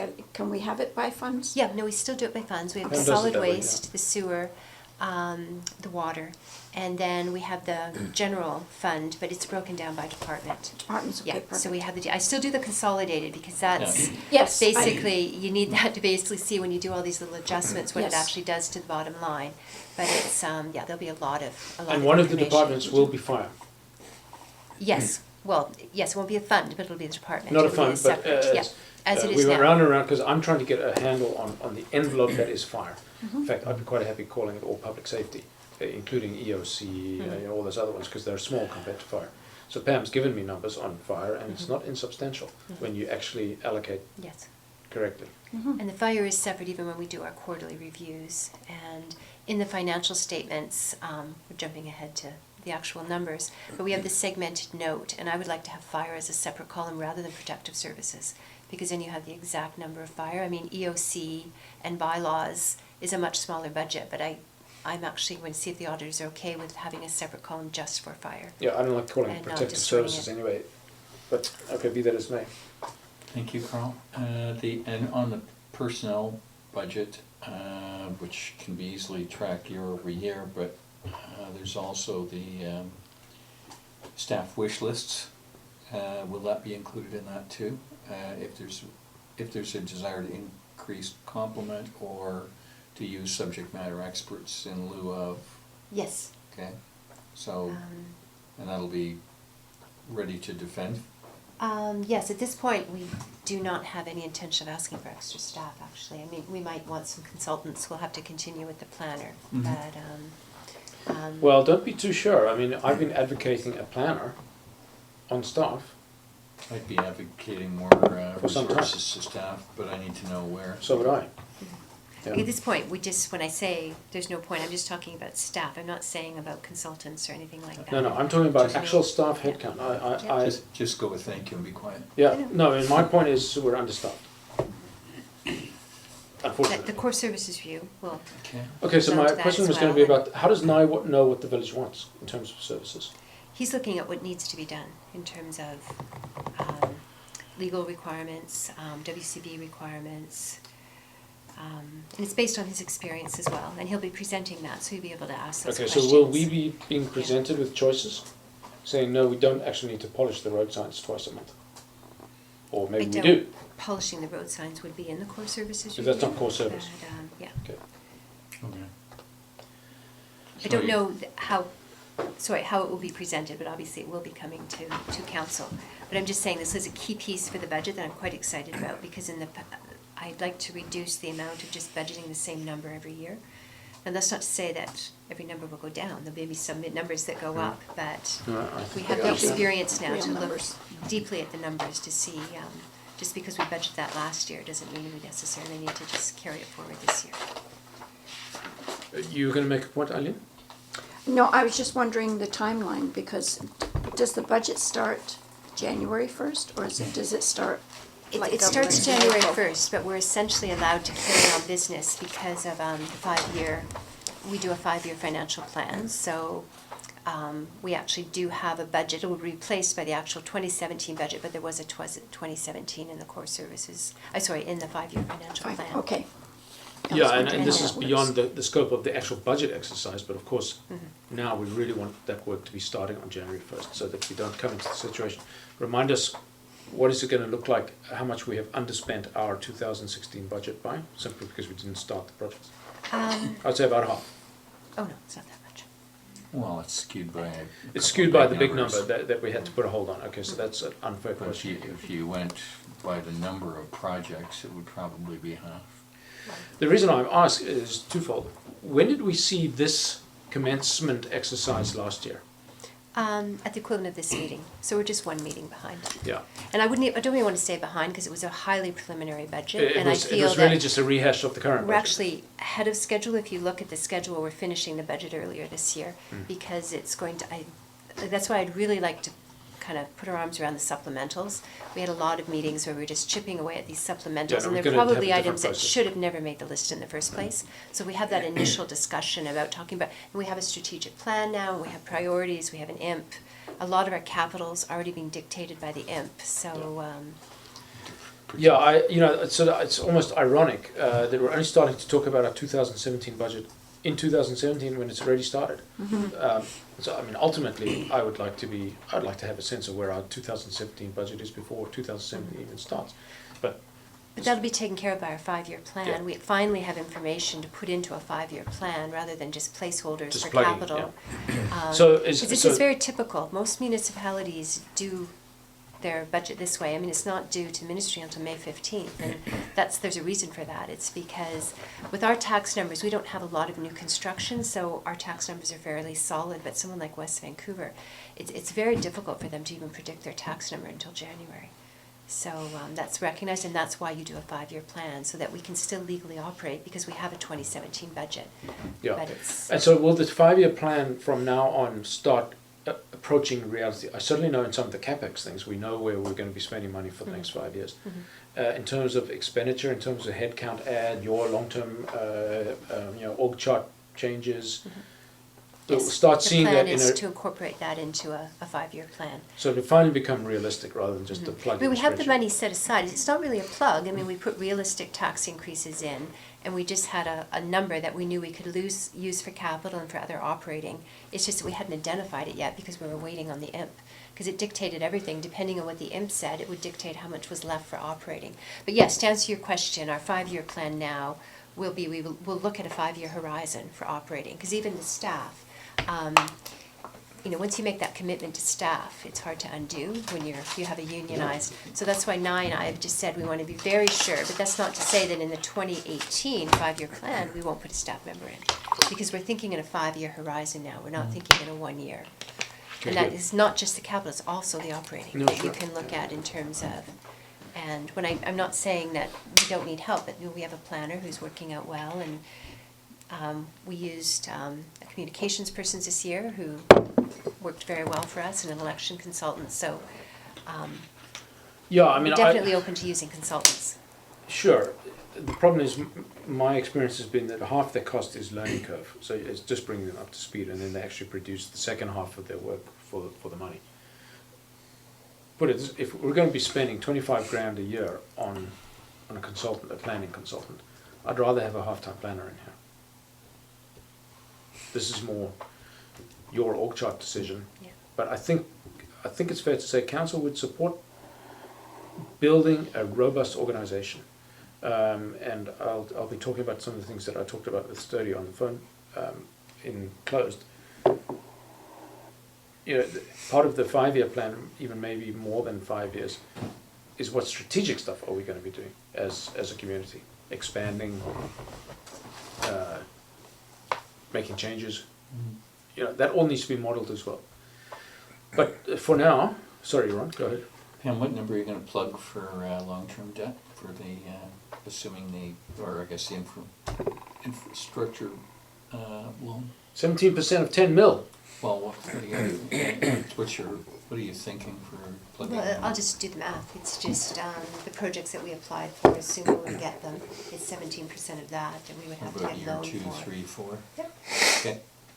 I have to sit with Nye for that in terms of future. We'll have to make, that's where it gets even a bit more nebulous in Yeah, I terms know. of, we don't Okay. even know what grants are coming, but we'll just assume that Yeah. over the 5 years, grants will be available. Okay, so you've got a plug. Yeah. Okay. So in terms of the cash flow on those the first 3 sets of projects, the $9.8 million that we applied for, assuming we are successful on those, how do we handle the cash flow? But that, Can I just correct? We didn't apply for $10 million worth of projects. We applied for $4 million worth of projects. Right. Yep. So far. So far? So far, Yeah, yes. yeah, so that's the Bayview, flume, the tanks, and some PRV stuff. So assuming that we're successful on that, how do we fund that, in round numbers, $5 million in cash flow? Because the grant money will come, what month? Well, that's what we have to find out. So that would be the next stage. As soon as we get the grant, then we do the cash flow. I could do I'll do a high level cash flow before that, but then we have to do the cash flow, because often with the previous grants, you get, you really don't get almost any of it until the job is done. Yeah. But this grant has been quite different. Even the grant application was different, so I don't want to assume that the funding will be sort of that stringent. We might I mean, get even money our up- own portion, we won't actually fund until late in the year. That's right. So my preliminary estimates have shown we will have enough cash to do that, but we may have to look at alternate forms of funding if we. The reason I'm asking is because council, we will have nothing to show for our hard work until this time next year, assuming success on these grants, because we don't actually have the physical cash to even do the plan, let alone the actual shovel in the ground stuff. Well, maybe We we have to enough start work right away. I mean, if we get that grant, we have a schedule, we start work right away. But how are We we going to don't- pay for it? That's what I mean, we look at our cash flow, we have some money in savings, we have to draw on that. Okay. And that's what the cash flow shows us. We don't wait until we have the cash. We'll have that period until we get the funds from the loan authorization in the fall borrowing. Yeah, but we're the talking about work $5 stops million right- 'cause bucks. the That's work- more than we have in savings. So we can't fund all of it. So we're going to We have to. don't need to fund 5 million. No, not all of Yeah. it. I really am saying that we need to have something demonstrable that we can show this time next year, assuming success in the grants. Will we be able to do that? Will people see big yellow machines digging holes? Yes, we have a very tight timeline on the grants. The work has to be done very, very quickly. So the second we get that grant, we literally start working. Well, the first My order job bit- is to find out how we pay for it Yeah, until that we is get your the money job. from the loan, and it'll be about a 6-month, maximum 6-month gap. And Well, we're the not first- questioning that. Yeah. Yeah, that's good. So, Okay, well, I'm glad but, I'm glad to hear you but say no, it. we don't wait until we get the money No. to do the work, because with the grants, you don't get most of the money until the project's finished. So, but I don't want to make that assumption. We don't know the terms The of terms this of this grant one. yet. We'll know. And they've been, it's been less stringent than the Build Canada grant, so I'm hoping there'll be ways that at different times we can show the money we've spent and get reimbursed rather than waiting until the end. There were just 2 financial intakes with Build Canada. I'm hoping there'll be more with this. Okay, that sounds pretty good and promising. Sounds like everything's on track. Anything else? So we'll take a motion to receive the verbal report and a second. And all in favour? Opposed? That carries. Thanks, Pam. Oh, I'm completely upside down. Much as I don't like verbal reports because there's no accountability, don't think I don't notice these things. I'm never going to get around to saying what I'm never going to write the report, so I'll just provide a verbal report on the reason I was absent last meeting was a meeting of 30 mayors and chairs of regional boards in Richmond, and the discussion was around the mayor-CAO relationship and how to try and how to get a 1 + 1 = 3 situation. I made my perennial point saying that small municipalities are behind the 8 ball, and in a death spiral, all we're doing really is delaying the inevitable. The people whose job it is to sustain municipalities because they get to do consulting projects for them don't like that point, and so it was not very well received. Interestingly, it was fairly obvious that the guy, the facilitator, didn't like that point. You were invited to this by Only by virtue of being a mayor, so there was by no. a service provider? It's the LGMA. Okay. Yeah, so it's quasi governmental, but Okay. actually LG, say that in, a local government management association. No, it would be the Lower Mainland, so LM, LGA, Local Government Association. So it's the elected officials. The LGMA is the staff version. Okay, whatever. These were people from all over the province. As is always the case, the value was in talking to other mayors. People have very different problems. Smaller places than us have drug problems, homeless problems, zoning problems. Everybody is facing very similar issues to us. We actually in a slightly better situation than some. In others, we have more difficulties because of our proximity to the big boys, because they can outspend us and outtalk us. But all in all, pretty worthwhile. I don't think I would go again. It was a long time. It was a day and a half. I got the feeling that I was helping this guy on his PhD thesis. There was a lot of input, a lot of work tables and charts and stuff. But as I said to the guy, had we not had the breakfast and dinner, I would have been a little less pleased with having come. But the breakfast and dinner made up for it. Just talking to people, the people that I wouldn't normally get a chance to talk to. Not from the metro. They're from the Kootenays and far places. So that was that. That's my report on that.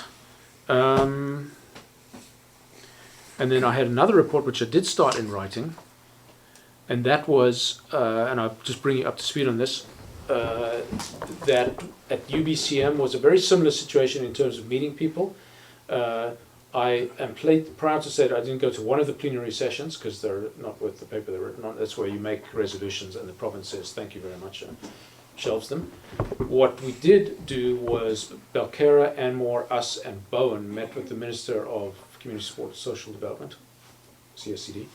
And I think it's the first time him and his minions, and there's a whole lot of them, there's a dozen on that side of the table, normally facing one friendly amateur mayor. Now we had staff, we had 4 mayors, we had 3 MLAs. It was a little more even. And we made representation on the basis that these, we call ourselves schmucks, small metro underfunded communities. That's appropriate. Pretty good, eh? Yeah, it's good, very good, yeah. Yeah. So we said the small community grant is not enough for us because we're spending far more for staff and contract resources. We should get a piece of the rural communities grant because we are effectively rural. The fact that we're within 30 kilometers of Vancouver is irrelevant. We are small. We have rural problems, septic systems, bears, chipmunks, that kind of stuff. And there was a third. Oh, we wanted them to consider giving us the gas tax. Right now, as you know, 95% of our gas tax award is given straight to Metro to give to TransLink for regional transit funding. That's not fair because we already give TransLink $112,000 a year just on our property tax, plus all the other, the gas and the parking and all the other things that we pay for TransLink, not to mention the fares. This gas tax, in the rest of the province, 75% goes to the local community. I don't know what the actual number turns out to be for us, but I'm thinking it's around $300,000. Would that sound about right to you, Peter? I'm not sure. Yeah, because there's minimums and there's caps and there's all kind of stuff. I don't know. Even if we get our taxes back. Well, even if we got 100, Yeah. and I suspect it's more than 100. So that's all well and good. So the minister said, "Thank you very much. We'll take this all." Oh, and we also asked for some land grants, and he liked that idea because that's easy for them to do. Then we got the standard form letter that said absolutely nothing, and I called Sturdy about it and said, "That's not what we asked the guy. What's about our actual specific request?" And so Sturdy is now working on it. He wants me to now go to Metro and ask my fellow mayors how they would think about us taking away Lions Bay, Belkera, and Moores and Bowen's gas tax and using it for our own purposes instead, getting like the rest of the province. Well, I think I already know what my fellow mayors will say, so I have to come up with a sort of a cogent argument on that one. So Sturdy is going to bat for us on this. That's the one that's a little politically difficult because they don't want to be seen to be screwing TransLink any more than they are screwing TransLink already, they being the province. The other ones, the land grants, are very happy with. The gas tax, he doesn't really see much of a problem with. And I said, the minister just needs to be told we need a lower cap or a higher rate on our small communities thing because we pay more. Our staff cost us 30% more than Nelson's. Our people get paid, almost said too much, but they get paid. They get paid a lot, and it's not enough. And we're in order for staff retention, so they don't get poached by bigger and better opportunities, just around the corner, we need more money. So that's where that So that was pretty much the upshot from UBCM. So ends my verbal report. Other than to say the accountability piece is I am now working on it quite hard with Jordan Sturdy. And I won't let the minister get away with this stupid form letter that he sent us. Oh, did I say stupid? I meant form letter. Okay, council? Ron, you said what you wanted to say on the finance portfolio, right? So I'm good there. yeah, Pam's okay. got that thing.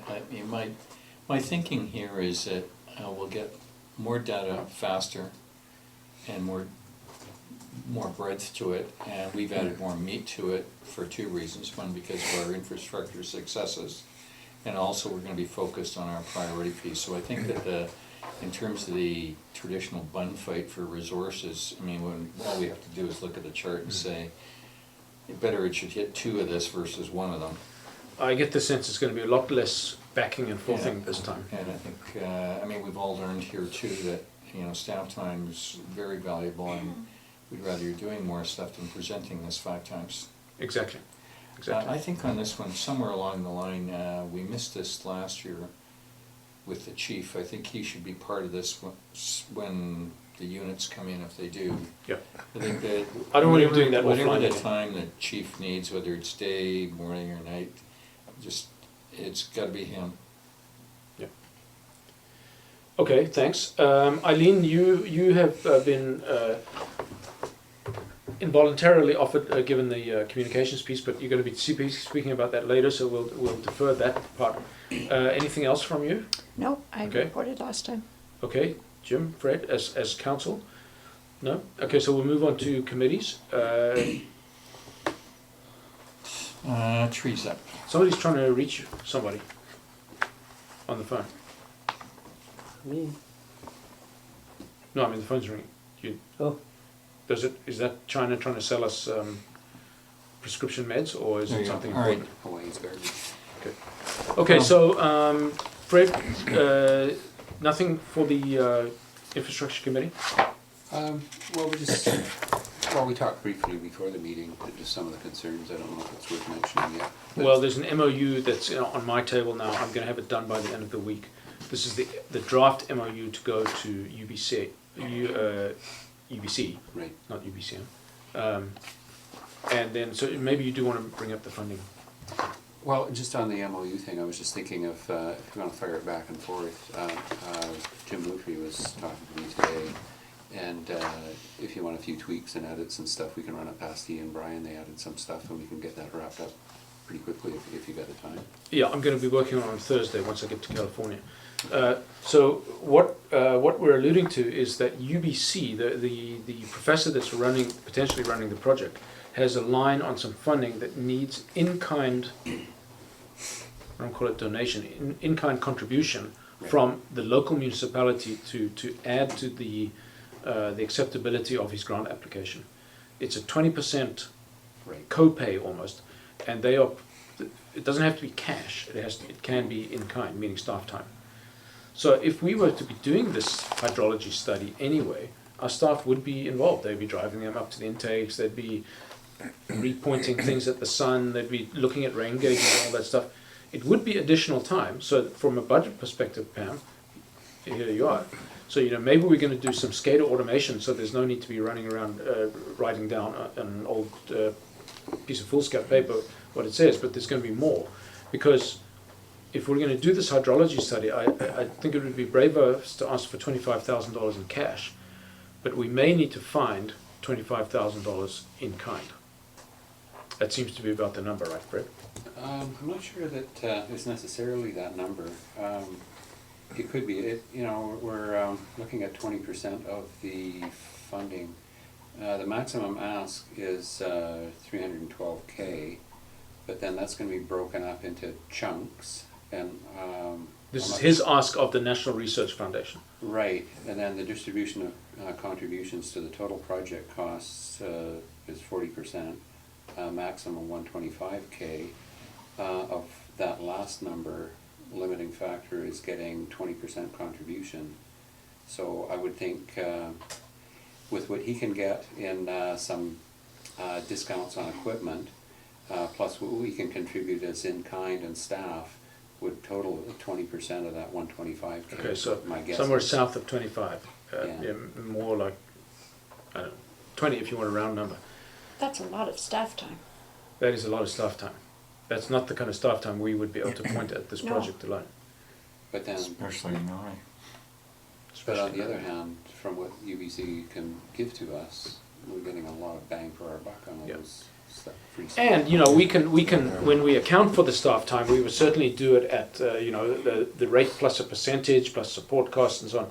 So, you know, maybe the staff time is valued out at $120 an hour. Yeah, it's nominal, it's not cash. Yeah, The only reason that he's asking for this, I think, is he needs to be able to demonstrate local buy-in. exactly. And so I don't think we're going to ask, I don't think the request is going to come from the IC just yet, but we may need council endorsement of the concept that we would contribute a nominal value of around 20K, however so determined. Well, if our next meeting is the 10th, that would work in fine, because Stephen from UBC would like to have it all finalized by the 15th, so we've got a little bit of cushion there. Yeah, but so the point is, it's not as nebulous as it was. They haven't yet managed to find a weather window to actually go up and look at the intakes, and it's not through lack of trying. They came and looked at the bottom, and they drove around the village somewhat. They couldn't go up because of the weather window, and there has been no weather window since. And they came in early November, right? Not like you're gonna see a weather window for a while. No, yeah. So What's And- the time period for the project? Oh, sorry. Well, It's I more, can- it's covers more than a year, doesn't it? yeah, Oh, yes, Yeah. it would be long going. So if the 25 is over multiple years, that makes a huge difference. I can forward you the email if you want to see Okay. what he's proposed. That might give you a little more clarity. Okay, that's a good point, though. It doesn't all have to be done in the first year. that's right. Because I agree, it's a lot of staff time for 1 year, but over 5 years. Oh, It then, would be yeah, manageable. okay. Because I thought it was a multi-year project, or, Well, It may even be ultimately, the project, the overall project, is a 20-year project.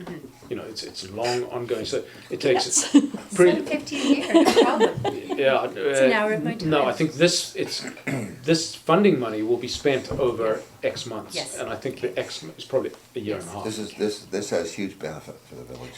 Yes, no, that's what I was aware of. It So- may even be that we need to budget some cash, because this talk about planning. You know, this is critical.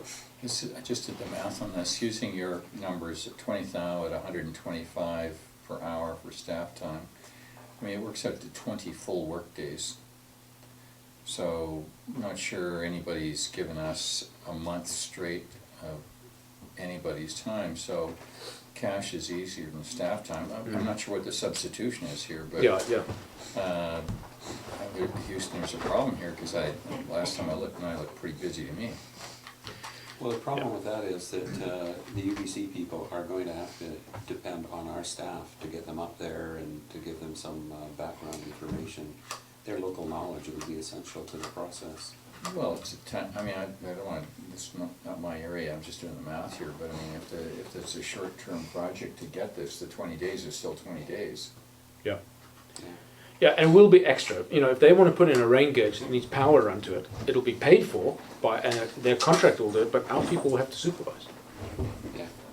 So it will be incremental time. It won't be stuff they would have been doing anyway, unless it coincided with an inspection tour up to an So intake. there's my math for you. Yeah, yeah. Well, we're not really at a point yet where we can say what the benefits are, but I mean, there's two goals of this study. The first is to be able to tell what will the stream flow be from this instant in time till the next time it rains. Because the next time it rains, you know, everything starts again. It depends how long it rains, how hard it rains. But from now until the next time it rains, what will the stream flow be? It's only important in summer, obviously. In winter, there's plenty of water. And the second part of the study, the determination, the modeling, will be when are we going to start running short of water? Because that tells us pipeline, desal plant, move the village, whatever. So those are the two goals of the study. The second one is a little more pie in the sky. The first one is very doable, and that's something we need to know, because that limits how many people can live in the village. At the moment, it looks like unlike what we thought, where we thought our summer water supply came from snowpack, turns out that may in fact not be the case. It may actually be groundwater. And the snowpack is somewhat irrelevant. But we don't know. And so they will tell us if we get the study. Okay, so we'll leave it at that for I see. Sorry for that went on a bit. Trees, views and landscapes. Thank you. If visually council would like to look at page 125, 3 color pictures of the same tree. It's a beautiful tree except that it's split and the owner would like it gone. It's on a currently stable slope, but as you can see from the angles, it's good topple. Tree committee met sometime in December, I don't remember which day, but then it was cold. And it was a cut and clean was the decision on this. You'll see the minutes next time we meet, I guess. Any questions before I go to motion? The recommendation is to take it down. Cut and clean.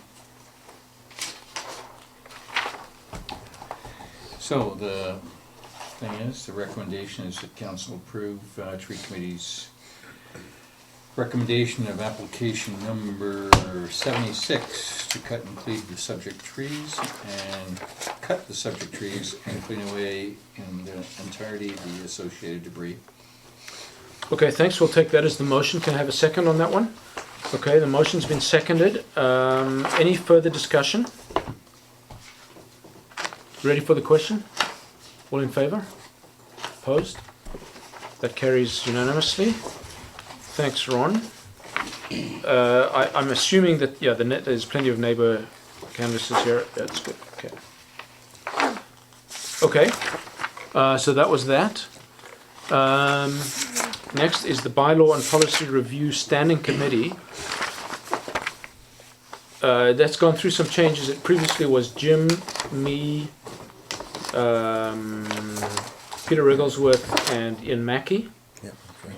Is that right? That's right. Was there not a fifth? Nope, I don't think I so. think not. Then, because of Jim's time constraints, it went to Ian, Mackey, and me, always with Peter's presence, being the guy who's actually, driving the ship. Peter's tapped out. Peter has had to call off the last 6 meetings, I think, 5 meetings, any number of meetings that we're supposed to meet monthly, and so I propose that we just disband the committee. I can do that by declaration because it's the mayor's prerogative, standing committee. But I wanted to hear if people didn't like that idea. Yeah, it wasn't always me, but often it was me. There was no negative implication there. I think the important part of this is that there's a process that I'm going through in terms of consolidating bylaws with staff. So it's a little conflicting almost. I think that and we've got several things that are coming up still. We're working on the zoning bylaw. There'll be building bylaw that we're going to be working on next year, and there's a couple others. So we know what we have to work on, and we know what we need to do more or less. I think the point of this committee, in my mind anyway, is always that it was more high level than the actual nuts and bolts of what the bylaws looked like. It was, for example, in the trees, views and landscapes, what would a view covenant look like? We just don't have the resource for that. It's certainly not my expertise. I'm just the guy waving my hands. Ian Mackey is a very willing and free, very highly qualified legal resource, and we certainly don't want to. If he's willing to give the time, we want to use it. But we do use him on the variance thing, and I'm sure we can find him additional work. But I think, given that we've cancelled, I don't know, how many, 6, 7, 8, a lot. Yeah. Yeah, we've only had a couple this year, and at the time it was really just sort of shuffling amount of bylaws. So I propose that we just disband the thing formally and stop messing around. So I just need nods because I can just declare it. Okay, so I'll so declare. So I will write a letter to Ian Mackey. Can you put me down for that? To say thanks for service, and you can take care of the paperwork. Does it need to be a resolution in the end? No, just... It'll be part of the minutes. Okay. Board of Variance, page 137. So, as my understanding is that council has no purview over the Board of Variance for good reason. So this is really just for information on stuff that they've been looking at. Just for information. There's this, and then the So- subsequent on-table hearings that were more recent. Okay, so the first one said that the proponent or the applicant needed to bring a little more specifics, and in the second case, is that what he did? Yep. So yeah, he came with all the things that the board had asked for, and they reviewed everything and granted it. So they granted the variance. My question was, this is absolutely within, staff's absolutely happy with this? I mean, it sounded like, I guess my question is more, when does it turn away from a Board of Variance decision to a zoning amendment? The board has, their jurisdiction is to consider whether or not an applicant, due to hardship, ought to be granted a variance from the normal setback requirements. But that's it, setback, and Setback and height. my understanding is undue hardship, It's just hardship in the act. meaning, oh, is it? Cases talk about undue I don't know if the previous legislation going way back may have said undue. Okay. I know that term is used in many cases. The current legislation, I'm pretty sure, I remember it just being hardship. I mean, so the point is, in Lions Bay, you can't claim hardship because your lot's steep, because everybody's lot's steep. So that's not. Well, actually, that is a hardship.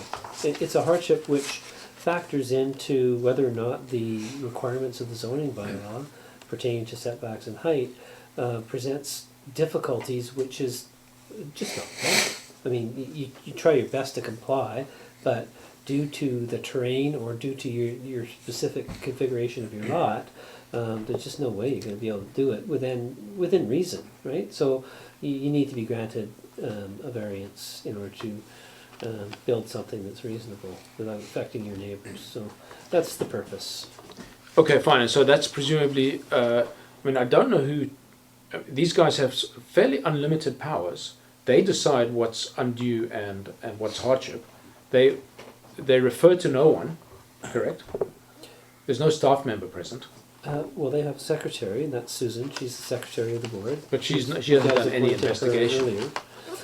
No, but these are applications for building permits which come to the building department to begin with. They're reviewed by the building inspector.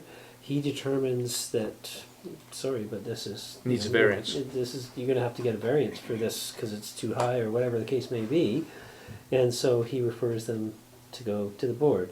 Now, usually he and I have a discussion about various different applications and what's come in the door and what's going to have to get referred, and we'll talk about these things. And because there may be occasions, we haven't really had any so far, but there may be occasions when the municipality may want to take a stand on something, and we have the right to be.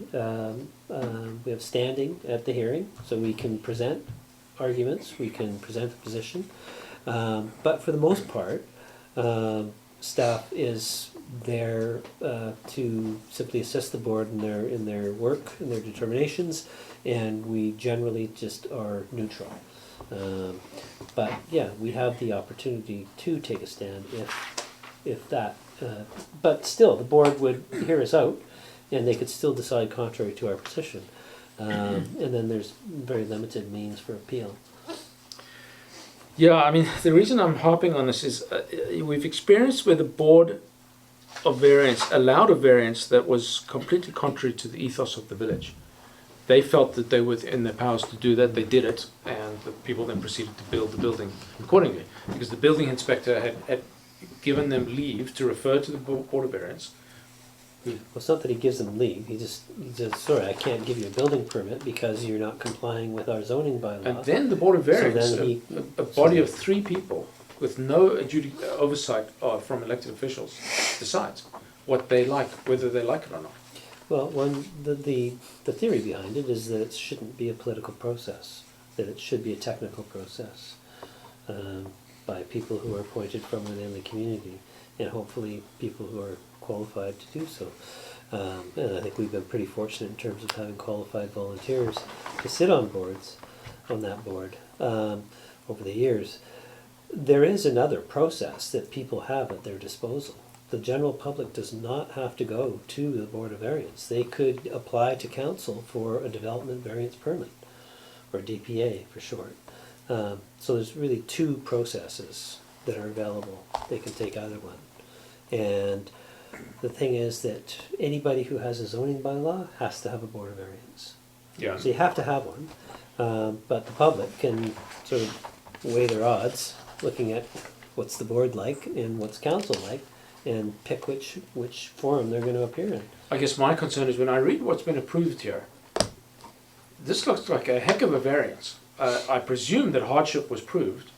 I don't see necessarily, because I've just, the report's just come on table, where do we hear where the neighbors said okay? Is that part of the forms that are it's in the There application? has to be, proper notice is provided. And who confirmed that The secretary. that all the affected neighbors were polled and they all said good? Yeah. So the secretary does that. Yes. And of course I know that we approved, we nominated Susan to that position. Yeah. So that's not insignificant duty. That No. she's got to check that all the T's have been crossed. Yeah. Yeah. I think she does a great job. Well, I mean, she's only done 2, right? So far. No, she's been doing it for years. Oh, has she been doing it before? No, the minutes always came from, More or less. Well, she's No, from the lady that. yeah, no, Susan's been doing it since we appointed her. I think she's done it right. The minutes, maybe just the minutes, but Maybe the Luke. polling and everything, that was always done by staff. Putting it all together and so Of forth, course. yeah. I mean, maybe she didn't. Yeah, the minutes was something Same for the separate, she's minutes. just been doing that, but the, all the investigative work, she works closely with the building inspector and, Okay, good. Okay, that gives me more comfort then. Because I have seen the Board of Variance make some fairly far-reaching decisions. I'm pointing at one of them. Well, I might, let's not beat this one to death. I mean, my understanding on that one was that, the result was not good, but somebody had an opportunity to not agree with what was applied for, and they missed that opportunity, or they didn't pursue it. Yeah, I'm not really only talking about the neighbor impact. I'm talking about the fact that we have this fairly large, Yeah. out-of-character dwelling smack dab in the middle of Lions Bay. You can see it for miles around. Well, I think the size of the dwelling is permitted under Yeah, our I think bylaws. it probably is. And Although my understanding, the zoning bylaw, it's not bigger, the Board of Variance doesn't vary the size of the building, the density. They can't vary use and density. They vary this. You can't vary use, the council can't vary They'll deal use with and the height density. and all that kind of stuff and. It was a any height other variance arrangement. mostly. Yeah, it's a height variance is what it is. and I Yeah. think they may In have that had case. one side yard setback variance as well. Yes, of course, the affected neighbor, the most affected neighbor, both neighbors were affected, could have said something about it. We ended up with what we've ended up with, still unfinished. How they've got the occupancy permit, I still don't quite understand. But, yeah, is that the Board of Variance's fault? Is that the building inspector? It's not the building inspector's job to sort of say this is not going to... All I know is that the Board of Variance told the one neighbor that they didn't think his application would look good. So they turned it down. With all due respect, I think we're sort of venturing way off the agenda here. I know, but I'm trying to understand. I mean, why do we even see this if we can do nothing about it? I'm asking myself the same question. And why don't we leave it at that? Yeah. So, I mean, I would actually suggest, I don't want to receive this report. I don't want there to be any suggestion that we have anything to do with Board of Variance decisions. Okay, So how do I do that? done. Done. Just move on. Yep. Yeah, okay. Well, should not council be privy to You can this go, stuff? you can go to the website and see it. Pardon? You can go to the website and see this. Yeah. Yeah, but that's a pull, not a push. But there's nothing we can do about it. Well, you can't do anything about it, you're just being Well, an informed it's- public member. You, I think Yeah. that it's important for council to at least be aware of see it. what's happening.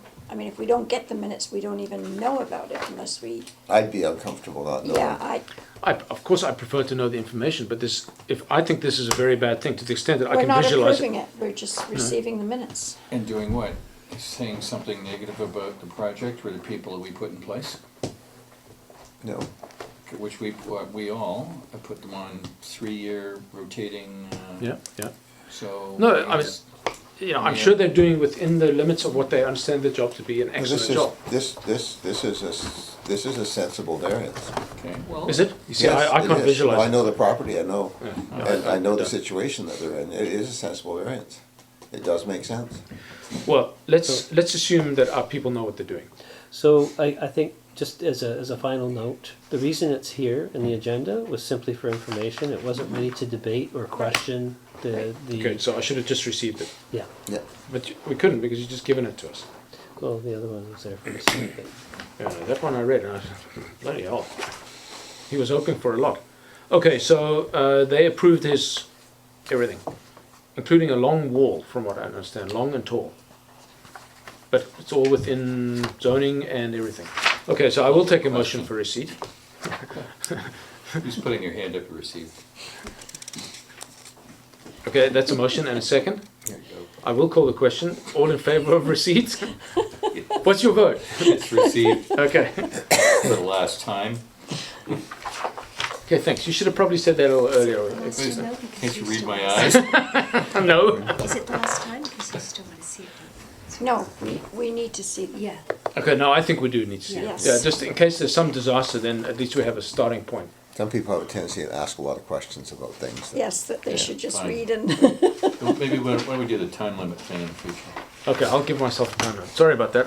I'll do it for you. Just get out the hook. Okay, so we're moving on to emergency service report, page 139. Are these numbers the same as was presented in the last meeting? I think Which he had was the meeting 32 of the people second? last time. He's got 33 now. I don't know where they're getting the gear from. I mean, it only goes up to 11/26. The last meeting was on the 2nd of December. You would have seen, I'm pretty sure this is what you saw before. It looks like it is. In fact, I am completely sure. November 1 to 30. Oh, you may have seen it on the December 6th. Not sure. Oh, I've got it right. Did I put it in here? Did I? No, I didn't bring those ones. Okay, not to worry. We'll just receive it again. If it's due, no big deal. Motion to receive. Thanks. And second.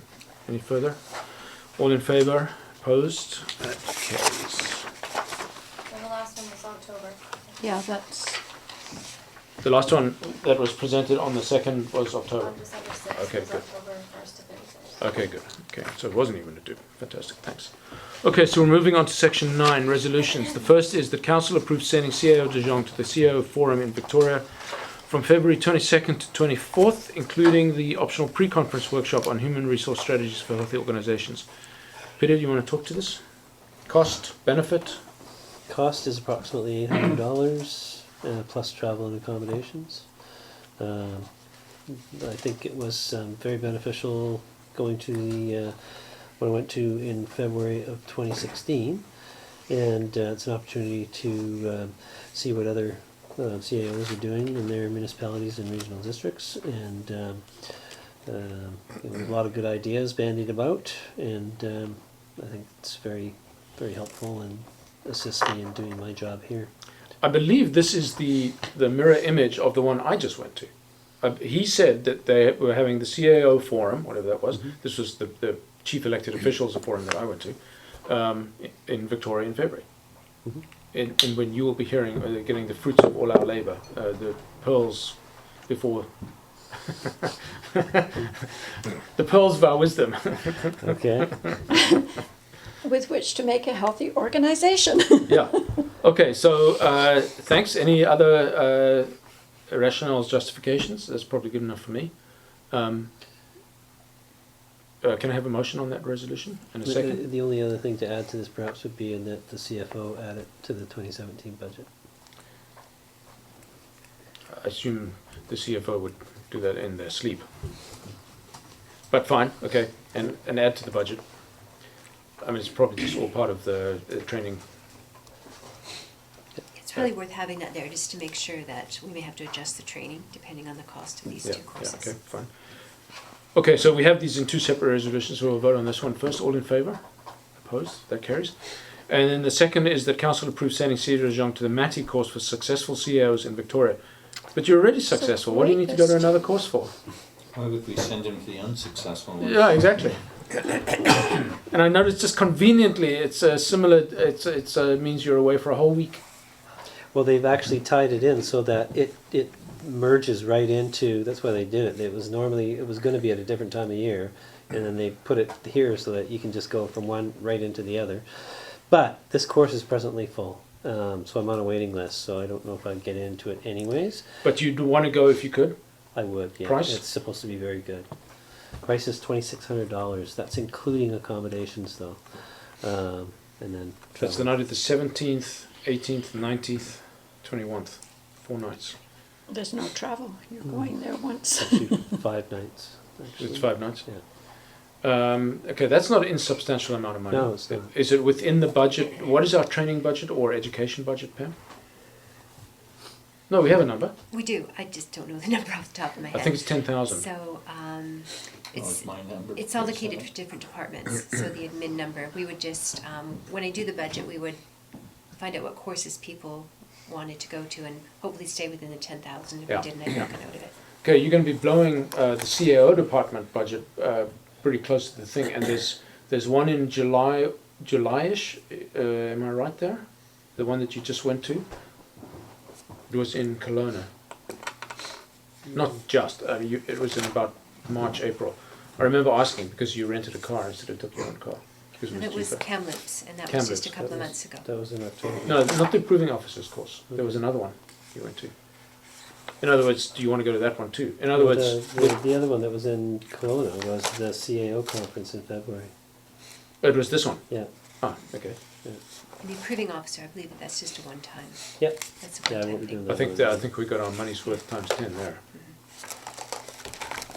I think you always do in these courses, just the interaction with other people, Yeah. even more so than the courses. I mean, the courses are good. Jam-packed, and it's Yeah. actually, it's a credit course as well. Oh, and so- you need to do the credits. So we're into the homework, and it's, yeah, there's not a bunch of fun and games, unfortunately. No, these things are hard work. I mean, this It's- mayor's it's a thing lot of was work. it was pretty hard work actually. No, but you learn as much from Oh, yeah. talking to Mhm. others Oh, as for you sure. do in the Yeah. courses. The networking. Yes. Yeah. No, I mean, and if and I'm pretty sure this is the one that was the corollary to mine. They make you work, and you are you're glad handing everybody there. Carl, let's dance with this one. We're averaging up from you eating your friend's food and sleeping on his couch. Where are you going to be sleeping, and what are you going to be eating? What are you going to do to suffer? I don't know. Decaffeinated I'm not sure. coffee. I probably Yeah, won't that would even do get it. in That for was sort of- starters, Well, that's- so I haven't really thought about, and it's included, the accommodation price is included, Right. so Yeah. it's just the travel. Okay, fine. So let's call that question. Do we have a motion on Yes. that? Thanks, and a second. Was that a second, Jim? Yes, it Yeah. was. Okay. I thought no further discussion. All in favour? Opposed? That carries. So that's a goodly portion of the budget, but it sounds. I mean, it's up to you to manage that budget, obviously. You can have the talk You with decide. staff. I'll just mention now that there's a mayor's caucus. I am going to send it's in Victoria. I'm going to send the agenda around. It's pretty meaty, and I was not planning on going, but then I've actually just asked them how many small town mayors are going to be going to make sure that I'm not just going to be a voice in the wilderness raving about the fact that we're unsustainable. If other small town mayors, I'll bring it to council to ask for approval. It'll be travel only. Ferry. I'll sleep on the same couch, and it's free. I mean, it's just a thing. And this tour, it all sounded pretty. I'll send it around so you can see what the agenda is. But that's in Well, February. quite frankly, I think you should be going to more of these things. I mean, you're the big picture for some of these things. I mean, you can. I mean, there's obvious ones that are just duds, but I mean, some of these things were. The pitching, and I don't disagree, but that's there'll be a lot of MLAs and ministers at this one. Well, you can spend your non-expense account and Yeah. buddy up here.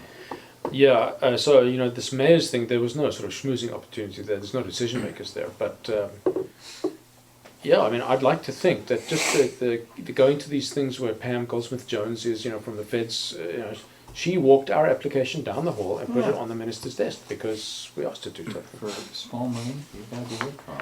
Okay, well, we'll see how that one goes. I don't want to go unless there's other small town mayors there. Okay, good, thanks, Peter. Fees bylaw, we're up for adoption. So we've done first, second, and Yes, third. we have. I just have a question, Sure. since I printed all the, what happened to the security alarm system regulation bylaw? I don't see any charges in here for that.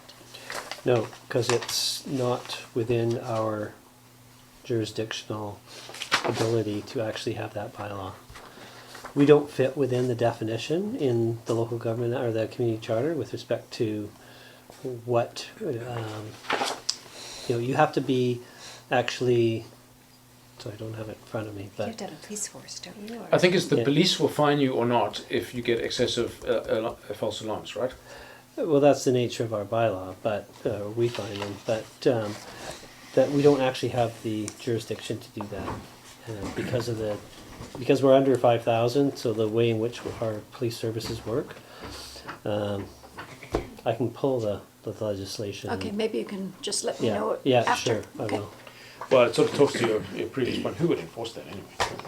Well, it's a lucrative, I mean, the alarms go off enough, $150 a false alarm is, I think over the years. We haven't it's only- charged it, I It's know. only a couple of, usually the same person once or twice a year, I think, that's what I've understood. But- And have we actually I'm billed not them? sure. Yes, Yeah. Oh, yeah. Yeah, but, yeah, we found out we actually can't have that bylaw. I mean, I agree, it is a source of revenue. It was a good source of revenue for West Vancouver when I was there, but I think it has something to do with the police force and the way we're policed. yeah. okay. That's right, I just don't have it tip of my tongue and, or fingertips, but. I was reading them all and I thought, oh, this is missing, okay. Okay, that's a good catch though. Okay, so I move that it be adopted. Thanks, and a second. I have one question, and in fact it's in that very same section. The number 3, the name of the bylaw was the prior fees and charges bylaw, or Yes. The name of the bylaw was repeal of prior fees. and oh, that was charges. the name of the bylaw. Yeah, yeah. Okay, got it. Yeah, I know, it caught me unawares the first time around. We get far too many bylaw enforcement bylaws. But, and I know you like doing it that way because it means something. Do you have something you want to raise? In the zeal of the Board of Variance, I'm going backwards, should we bypass Peter's add-on to the agenda of item 4? No, no, that was the was- decision on the when he it was- brought the information back that they requested. Okay, thank you. Yeah. Yeah, well, they were both together as received. Gotcha. We're trying to pay attention. Apparently I wasn't. Okay, so this is all very much housekeeping, and then it names a lot of fees in there. No changes, obviously. This is adoption or not. There's a second motion on the table. Are we ready for the question? There's no anything else. Okay, all in favour? Opposed? It carries. Correspondence. Ron, can you do us the honours? Thank you. Page 163, I'd like to go in reverse and do the resident correspondence first. R1 Carol Conlon, my recommendation is no response by council. We refer this back to the CAO, You were going to be doing that anyway, right, Peter? which I think is the last thing, so that's that. G3, the general correspondence, District of Kitimat, open letter to Canada, which says it all. We have no response. G2, a little bit different here. They're asking, this is the Legion. They're asking for some small dough, about $300 if you look at the scale on page 176, for which they'll give us something about the size of a matching thing for advertising Lionsgate. We're supporting them, which doesn't do an awful lot for us anywhere. I guess the little heartstring here is I see what we do on Remembrance Day for the vets, and I guess this is, I'm generally throwing it into the same kind of bucket here. And it's going to name all the vets that remain alive in BC and the Yukon. So, we go with their recommendation, or probably, I would put this forward for a very brief discussion, let's just give them a $250 donation. Yeah, I'd prefer that than putting a silly ad in. It- Although you could say something nice in the ad, just like everybody else. Which would be what the new communications director is suggesting. Yeah, this is your portfolio, man. What do you say? I mean, we're beating me to the punch here. Yeah. What do you say? The 250 is pretty clean. Just give it to them and say thank you for the great work. The Legion itself. Yeah. Yeah. This is not a veterans donation. This is to No, the Legion, it's the the Legion. organization. Yeah. What does the rest of us think? Well, the alternative is to do nothing. Is to do nothing, which, I mean, if you're at Remembrance Day, it doesn't seem right either. No, but we do a big Remembrance Day thing. That's not an insubstantial budget item, and that's the meaningful thing. Yes. I mean, that's We actually do. thanking the veterans. We actually do a pretty darn good, Yeah, you know, Remembrance Day ceremony. Have done for years. yeah. I'm seeing lukewarm around the table. Or less. Yeah. We won't do this by resolution, just by a nod. Donation, nothing. Oh, donation, definitely, from what I said, but that's just me. Eileen? No. Craig?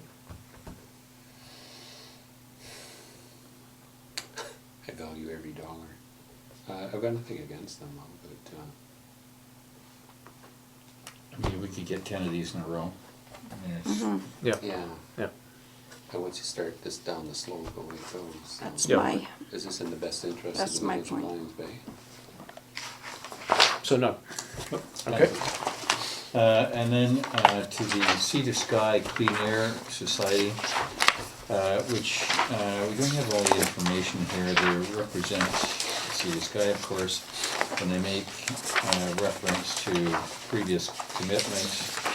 And then I wonder about the value of the stuff, which is why I asked Pam to speak on this afternoon. We've contributed since inception. Ruth Simons is actually involved. In fact, we pulled some minutes from last year. Mayor Burr to contact Ruth Simons regarding the Clean Air Society. That was last year. Who was to do that? Mayor Burr. I must have done it then. No, I'm sure you did. We budget for it every year. We have money in the budget for it this year. Yeah, I mean, I did. inserted it just Now that to- you mention it, I did talk to Ruth about it, and there's some obligation, and it's to do with the Fraser Valley airshed reporting. You know, we're all part of the big airshed is called the Fraser airshed, I think. And I believe we are somewhat obligated to participate in this. Part of mean, our it is- membership of Metro. The funding arrangement, I mean, we pulled this from 2013, but it was, they were collecting $12,000, and it was from Lions Bay, Bowen Island, Gibson, Squamish, Whistler, Pemberton, Squamish-Lillooet Regional District, Islands Trust, West Vancouver, and Vancouver Coastal Health. And it's based on population, so we paid 3% of the 12,000. And it's actually gone down each year. It was $345, and last year it was $323, and this year it's $300. Dollars. Oh, This year. We want a discount for misspelling of Lions Bay, of course, but They gave it to us because it was $323 last year, so it's $300 this year. okay. so Okay, yeah, there's a I'll reason. move the 300. Thanks. So, Like I say, second it's on in the that? budget, actually, Yep. but, Well, that's not to say it couldn't be taken out, but no, I think no, there's a good exactly. reason for doing But this. I didn't want to say it's, we actually don't need a resolution for it, it's in the budget, I really put this in for information, Oh, and okay, just to don't get need- council's approval that we continue it. Okay. And then I would put it, it's really more for the 2017, this is the 2017, so I'll put it in the 2017 budget. Good, there's nods on that. That's it for correspondence. New business. Councillor Wilkie to brief council on the BC Community Achievement Awards. That is you, Eileen. Yes. There's two different awards. One's the Community Achievement Awards, which is deadline January 20th, and a fair amount of things to be done. Whereas the Medal of Good Citizenship, I'm thinking we could possibly do. That's an open one-year round. Okay. It's, I just think, and Peter was also saying that there's an awful lot to do to meet the deadline. We could maybe look at this one for next year. My problems with it is the whole thing's in Victoria, so if somebody actually wins it, which they haven't so far, they have to go to Victoria. I like the idea of it being close where we can have a presentation and as we do for our citizens every year and so that, Yeah, this looks If- like a government budget item chasing customers. yes, I really did feel that when I was reading about it. Like I say, this one, we could, since it's year-round, put something in.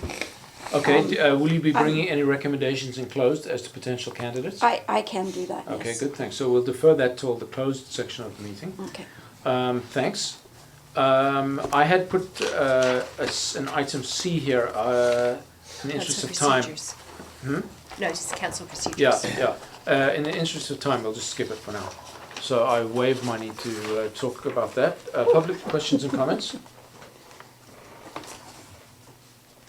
Okay, then we'll move to the closed council meeting. So I'll declare the meeting closed under, where is it? Sections 91C, E, and K, and 92B.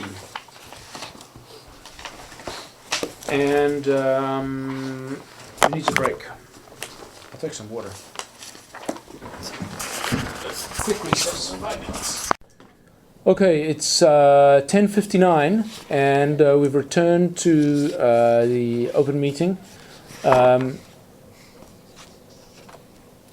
Reporting out matters we discussed pertaining to the reasons for closing the meeting. No further reporting out at this stage, and I'll now call for a motion to close the meeting and a second.